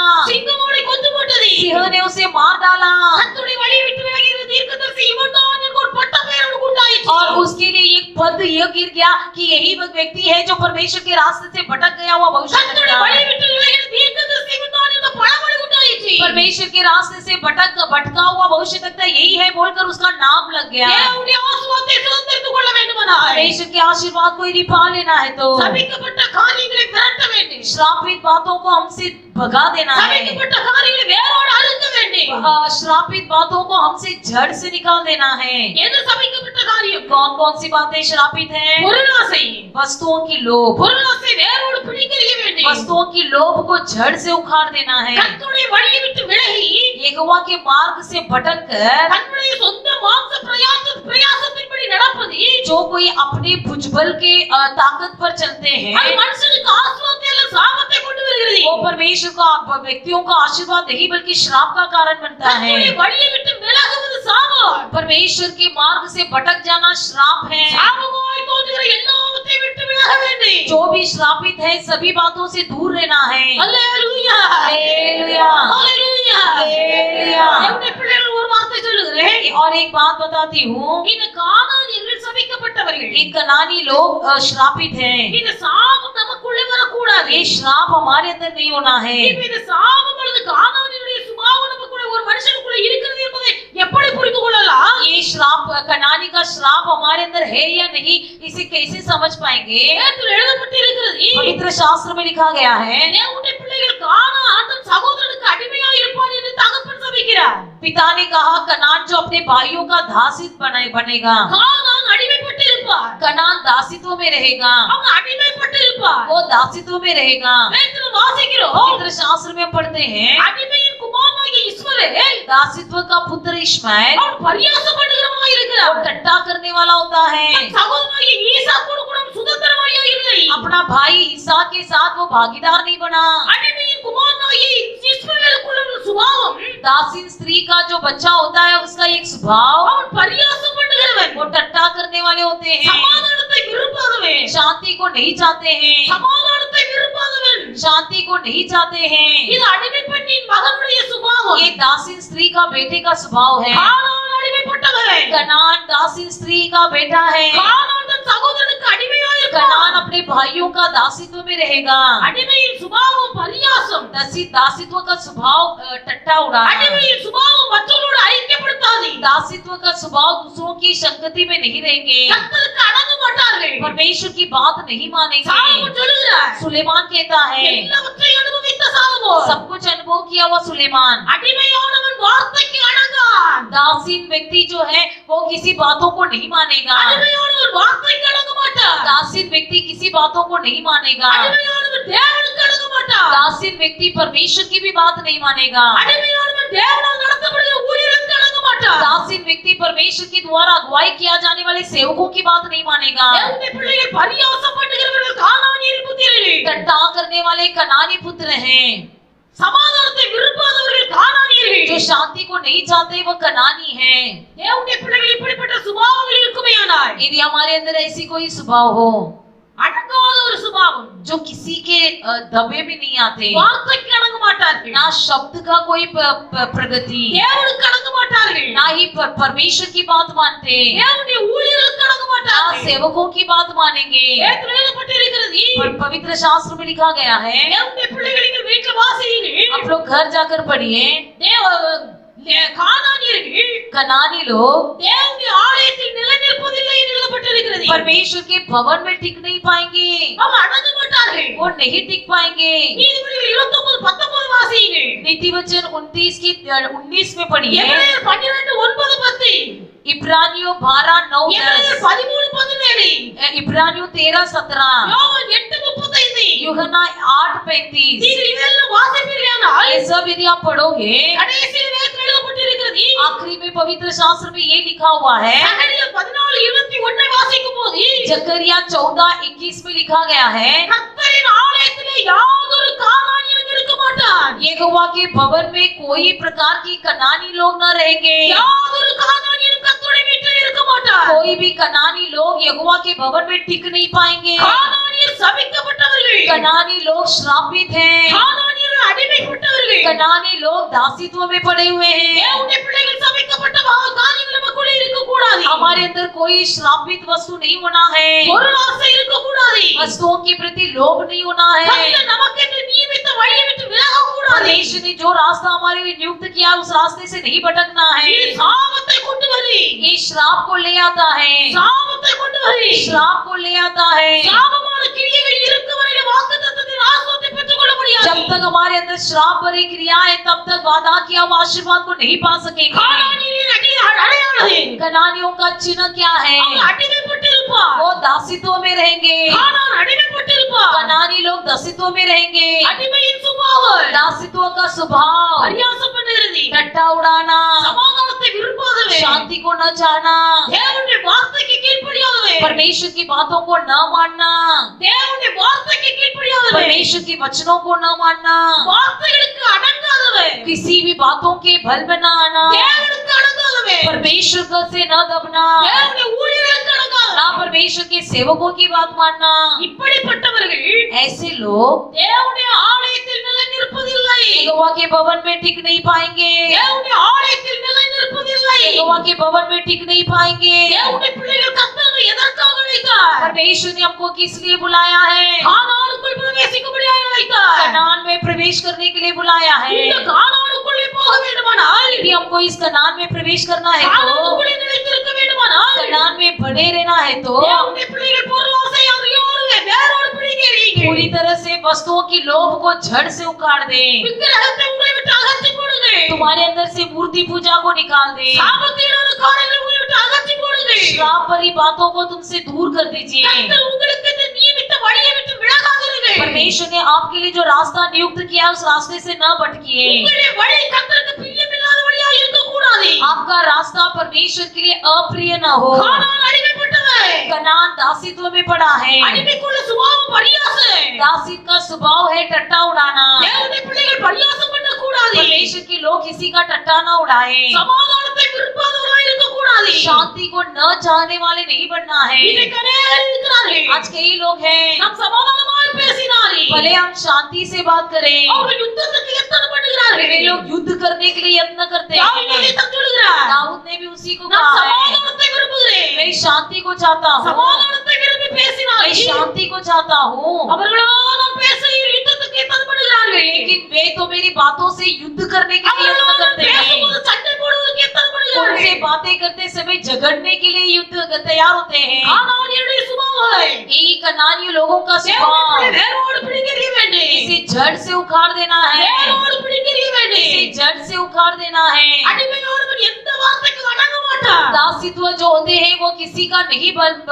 अधिकार में आएंगे, எந்த வார்த்தைக்கும் அடங்க மாட்டார். किसी बातों को नहीं मानेंगे, வேதத்துக்கும் அடங்க மாட்டார். ना पवित्र शास्त्र को मानेगा, தேவனுடைய வார்த்தைக்கும் அடங்க ना மாட்டார். परमेश्वर की बातों को मानेगा, கர்த்தருடைய ஊழியக்காரருடைய வார்த்தைக்கும் ना அடங்க परमेश्वर மாட்டார். की सेवकों की बात को मानेगा। அடங்காமல் ஜீவிக்கிறவன் கானானியன். जो किसी की बात को नहीं मानता वही कनानी है। அடங்காமல் ஜீவிக்கிறவன் அடிமையின் குமாரன். जो किसी की बात को नहीं मानता वही दासित का बेटा। இப்படிப்பட்ட அடிமையின் சுபாவங்கள் இருக்கிறவன் கானானியன் நிலைநிற்பதில்லை. जिसके अंदर ऐसी दासित और स्वभाव है वो कनान में टिक नहीं पाएंगे, கானானியன் கர்த்தருடைய வீட்டில் நிலைநிற்பதில்லை. कनान नामक वाटिका में नहीं बने रहेंगे। எல்லாரும் ஜெபம் பண்ணுங்க. हम सब प्रार्थना करेंगे, எல்லாரும் ஜெபம் பண்ணுங்க. हम सब प्रार्थना करेंगे। வாக்குத்தத்தம் பண்ணப்பட்ட ஆசீர்வாதம். प्रतिज्ञा किया गया वो आशीर्वाद தேவனுடைய பிள்ளைகள் பெற்று சுதந்தரித்துக் கொள்ள வேண்டும். पाकर उसे पा लो। வாக்குத்தத்தத்தை பெற்றுக் கொள்வது ஈஸி. प्रतिज्ञा वचन को पा लेना बड़े आसान है, வாக்குத்தத்தம் நிறைவேற வேண்டும். लेकिन प्रतिज्ञा वचन पूरा होना है। வாக்குத்தத்தம் நிறைவேற வேண்டும். प्रतिज्ञा वचन पूरा होना है। ஆண்டவரே, हे உம்முடைய परमेश्वर, வாக்குத்தத்தத்தை வாழ்க்கை நிறைவேற வேண்டும். आपका प्रतिज्ञा वचन मेरे जीवन में पूरा होना உம்முடைய है। வாக்குத்தத்தத்தின் ஆசீர்வாதத்தை பெற்றுக் கொள்ள முடியாதபடிக்கு प्रतिज्ञा वचन के आशीर्वाद को नहीं पाने से எனக்குள்ளே பொருளாசை இருக்குமேயானால், यदि मेरे अंदर वस्तुओं की लोभ हो, திருப்தி இல்லாத வாழ்க்கை இருக்குமேயானால், प्रभु जी संतुष्ट मन न हो, அந்த திருப்தி இல்லாத நிலைமை என்னை விட்டு மாற்றி போடு. यदि संतुष्ट मन न हो तो मुझसे दूर कर दे। வாய் திறந்து ஜெபி. अपना मुंह खोलकर प्रार्थना வாய் திறந்து कीजिए, ஜெபியுங்க. अपना मुंह खोलकर प्रार्थना ஆகாரை कीजिए। போல பொருளாசைக்கு இடம் கொடுக்காதீங்க. आहार के समान अपने आप को वस्तुओं की लोभी न बनाइए, கேயாசியை போல பொருளாசைக்கு இடம் கொடுக்காதீங்க. खेजी के समान वस्तुओं की लोभी न बनिए। கர்த்தர் தந்திருக்கிற வாழ்க்கையில திருப்தி படுங்க. परमेश्वर ने जो जीवन आपको दिया है उसी में संतुष्ट रहो। போதும் என்கிற மனதோடு கூடிய ஒரு தேவபக்தி மிகுந்த ஆதாயம். जो भी संतुष्ट मन के साथ रहते हैं वही कमाई बेहतर है। திருப்தி உள்ள வாழ்க்கை. संतुष्ट बराबर, தேவனுடைய பிள்ளைகள் கர்த்தர் தந்ததிலே திருப்தியாயிருங்க. परमेश्वर ने जो आपको दिया है उसी में संतुष्ट रहो। கர்த்தர் உங்களை ஆசீர்வதிப்பார். परमेश्वर आपको आशीष करेगा, கர்த்தர் உங்களை ஆசீர்வதிப்பார். परमेश्वर आपको आशीष करेगा। பொருளாசை உங்களை விட்டு விலகட்டும். वस्तुओं का लोभ आपसे दूर होने दो। இந்த பொருளாசை இருந்ததினால்தான் ये वस्तुओं का लोभ होने के कारण பிலேயாம் கர்த்தருடைய வழியை விட்டு விலகி போனார். बिलाम यहोवा के मार्ग से भटक गया। கர்த்தர் பிலேயாமை தடுத்தார். परमेश्वर ने उसकी यात्रा को रोक दिया। அவன் எதிர்பார்த்த விதமாய் அல்ல. उसने जैसा सोचा वैसा नहीं, அவன் பாலாக் ராஜதூதனை கனம் பண்ணுவான் என்று எதிர்பார்த்து போனார். उसने तो यही सोचा कि बालाक राजा मेरा आदर करेगा। பாலாக் தனக்கு வெகுமதியை தருவான் என்று எண்ணி போனார். उसने सोचा कि बालाक मुझे बहुत इनाम देगा। தேவனுடைய பிள்ளை உன் வழி கர்த்தருடைய வழியை விட்டு விலகி இருக்குமேயானால் लेकिन तुम्हारा मार्ग यदि यहोवा के मार्ग से भटक गया हो, உனக்கு வர வேண்டிய ஆசீர்வாதத்தை கர்த்தர் தடுத்து நிறுத்துவார். तुझे जो आशीर्वाद मिलना है उसे रोक देगा। உன் பாதை கர்த்தருடைய வழிக்கு நேரா திரும்பட்டு. तुम्हारी मार्ग यहोवा की ओर फिरने दो। உன் வழி கர்த்தருக்கு நேரா திரும்பட்டு. तुम्हारा मार्ग यहोवा की ओर फिरने दो। எந்த காரியத்தில் வழி விலகி போயிருந்தாலே कौन सी बातों से तुम भटक गए हो, தேவனுடைய சித்தத்தை கூட ஒப்புக்கொடு. यहोवा की इच्छा करने के लिए समर्पण करो। ஆசீர்வாதமாய் சுருங்குதறி. परमेश्वर का आशीर्वाद वही है। கர்த்தருடைய ஆசீர்வாதத்தில் வேதனை இல்லை. परमेश्वर के आशीर्वाद में वेदना नहीं உன் है। மனசு மாம்சம் விரும்பினபடி நடக்க பிரயாசப்பட்டாய். यदि तुम अपनी मनमानी अनुसार काम करोगे, தேவனுடைய பிள்ளை நீ கானானுக்குள் பிரவேசிக்க முடியாது. परमेश्वर के लोग तुम कनान देश में प्रवेश नहीं कर உங்களை पाओगे। கர்த்தருடைய சமூகத்தில் அர்ப்பணியுங்க. अपने आप को समर्पण करो। கானான் அடிமைப்பட்டவன். कनान दासित्व है, பரியாசம் பண்ணுகிறவன் அடிமைப்பட்டவன். टट्टा करने वाले दासीन है। பரியாசம் பண்ணுகிற சுபாவம் இருக்குமேயானால் यदि आपके अंदर टट्टा करने उड़ाने वाली बातें हो, தேவனுடைய பிள்ளை ஒத்த இருந்துகள். एक बात याद के रखिए, அடிமையின் சுபாவம் எனக்குள்ளே இருக்கிறது. दासीन का स्वभाव मेरे अंदर है। அடிமையின் சுபாவம் दासीन का स्वभाव பரியாசம். टट्टा उड़ाना, கானானுடைய சுபாவம் பரியாசம். दासीन का स्वभाव टट्टा उड़ाना, சமாதானத்தை விரும்பாதவன். शांति को न चाहने वाला, வார்த்தையினால் அடங்காதவன். बातों से न मानने वाला। கர்த்தர் உன்னை பார்க்கிறார். परमेश्वर उसे देखता है। உலகத்தில் பழமொழிப்படி சொல்லுவார்கள், दुनिया की कहावत इसी कहती है, அடங்காபிடாரி. जो किसी की बात नहीं मानते, அடங்காபிடாரி. जो किसी की बात नहीं मानते, யாருக்கும் அடங்க மாட்டார்கள். किसी का बात नहीं मानेंगे। அதைத்தான் சாலமோன் சொன்னார். उसे ही सुलेमान ने कहा, சாலமோன் சொன்னார், सुलेमान ने कहा அவன் வார்த்தையினால் அடங்க மாட்டார். वो अपनी बातों से नहीं मानेगा, அவன் வார்த்தையினால் அடங்க மாட்டார். वो अपनी कहना नहीं मानेगा। யாருக்கு அடங்க மாட்டார்? किसका नहीं मानेगा? தேவனுக்கு அடங்க மாட்டார். ஊழியர்களுக்கு அடங்க மாட்டார். ना परमेश्वर की बात मानेगा, ना सेवकों की बात मानेगा। அடிமையானவர் யாருக்கு அடங்க மாட்டார்? दासीन व्यक्ति किसी की बात नहीं मानेगा। கானானின் ஆவி உள்ளவன் யாருக்கும் அடங்க மாட்டார். कनानी आत्मा जिसके अंदर है वो किसी की बात नहीं मानेगा। யாருக்கும் அடங்காத கானானின் கர்த்தருடைய ஆலயத்தில் நிலைநிற்பதில்லை. किसी की बात ना मानने वाला कनानी यहोवा के भवन में टिक नहीं पाएगा। யாருக்கும் அடங்காத கானானின் கானானுக்குள் பிரவேசிப்பதில்லை. जो किसी की बात नहीं मानता वो कनानी यहोवा के भवन में टिक नहीं पाएगा। யாருக்கும் அடங்காத கானானின் கர்த்தருடைய ஆசீர்வாதத்தை பெற்றுக்கொள்ள முடியாது. जो किसी की बात नहीं मानता वो कनानी परमेश्वर का आशीर्वाद को नहीं पा पाएगा। வாக்குத்தத்த வசனம் நிறைவேறாது. परमेश्वर का प्रतिज्ञा वचन पूरा नहीं होगा। வாக்குத்தத்தம் நிறைவேற வேண்டுமானால் यदि प्रतिज्ञा वचन पूरा होना है तो ஆண்டவரே, हे प्रभु, கானானியரை நான் அழிக்க வேண்டும். मैं कनानियों को पूरी तरह से नष्ट कर கானானின் देना சுபாவம் है। என்னை விட்டு மாற வேண்டும். कनानी स्वभाव मेरे अंदर से दूर होना है। सब अपना मुंह खोलकर प्रार्थना कीजिए, मुंह खोलकर प्रार्थना நமக்குள்ளே कीजिए। நமக்கு தெரியாமல் நமக்குள்ளே கானானின் சுபாவங்கள் அடங்கி இருக்கலாம். हमारे अंदर अपने अनजान में कोई कनानी स्वभाव हो। அதுவே என்னையும் அறியாமல் எனக்குள்ள இருக்கிற கானானின் ஆவிகள் மாறட்டும். हे परमेश्वर, मेरे अनजान में जो मेरे अंदर कनानी स्वभाव है वो दूर हो जाए। நம்மை குணத்தை தாழ்த்தித்த இந்த கானானின் சுபாவங்களை வேரோடு பிடுங்கிய கிருபைதானே. प्रभु जी, इस कनानी स्वभाव को जड़ से उखाड़ देने की अनुग्रह करें। ஆண்டவரே, இனி நான் பொருளாசைக்கு இடம் கொடுக்க மாட்டேன். अब से मैं वस्तुओं का लोभ न करूंगा। எனக்கு நீ தந்தது போதும். प्रभु जी, आपने जो मुझे दिया है वो पर्याप्त है। தந்திருக்கிற ஆசீர்வாதத்தை திருப்தி விட எனக்கு आपने இருக்கிறாய். जो आशीर्वाद मुझे दिया है उसी में मैं संतुष्ट கேளுங்க, रहूं। கேளுங்க. मांगो मांगो, சமூகத்தில் வாய் திறந்து கேளுங்க. यहोवा के सम्मुख में मुंह खोलकर मांगो। மனுஷன் என்னை கனப்படுத்துவான் என்று மனுஷனோட உயர்வை தேடி போவதில்லை. मनुष्य मेरा आदर करेगा बोलकर, पर मनुष्य की उन्नति के लिए नहीं। ஆண்டவரே, இந்த பிலேயாமை போல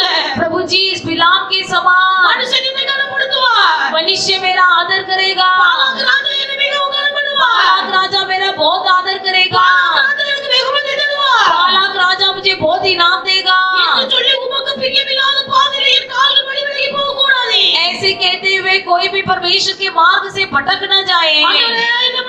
प्रभु जी मुझे क्षमा कीजिए, प्रभु जी मुझे क्षमा कीजिए, समर्पण कीजिए। समर्पण करने वालों को परमेश्वर आशीष करेगा। यहोवा का आशीर्वाद ही आपको ऐश्वर्य देता है, उसमें कोई वेदना नहीं है, उसमें कोई वेदना नहीं है। अच्छा परमेश्वर आपको धन्यवाद करते हैं, अनुग्रह रूपी से दिया हुआ इस सुबह की समय के लिए धन्यवाद। हे प्रभु जी आपने हमको कई वादाएं दी है प्रभु, सारे प्रतिज्ञा वचन के आशीर्वाद को पाने के लिए प्रभु जी हम हर एक को योग्य बना दीजिए प्रभु। जो कोई अनिर्वाही बातें हैं सबको हमसे दूर कर दीजिए, हमें अच्छा एक विवेक भरा मन दीजिए, हमारे मन को चमका दीजिए प्रभु। हमारे परमेश्वर आपके अच्छे नाम महिमा हो जाए। हमें नम्र होकर आपके हाथ में समर्पण करते हैं, उद्धार करते हैं यीशु मसीह के नाम से मांगते हैं प्यारे पिता। परमेश्वर आप सबको आशीष करें।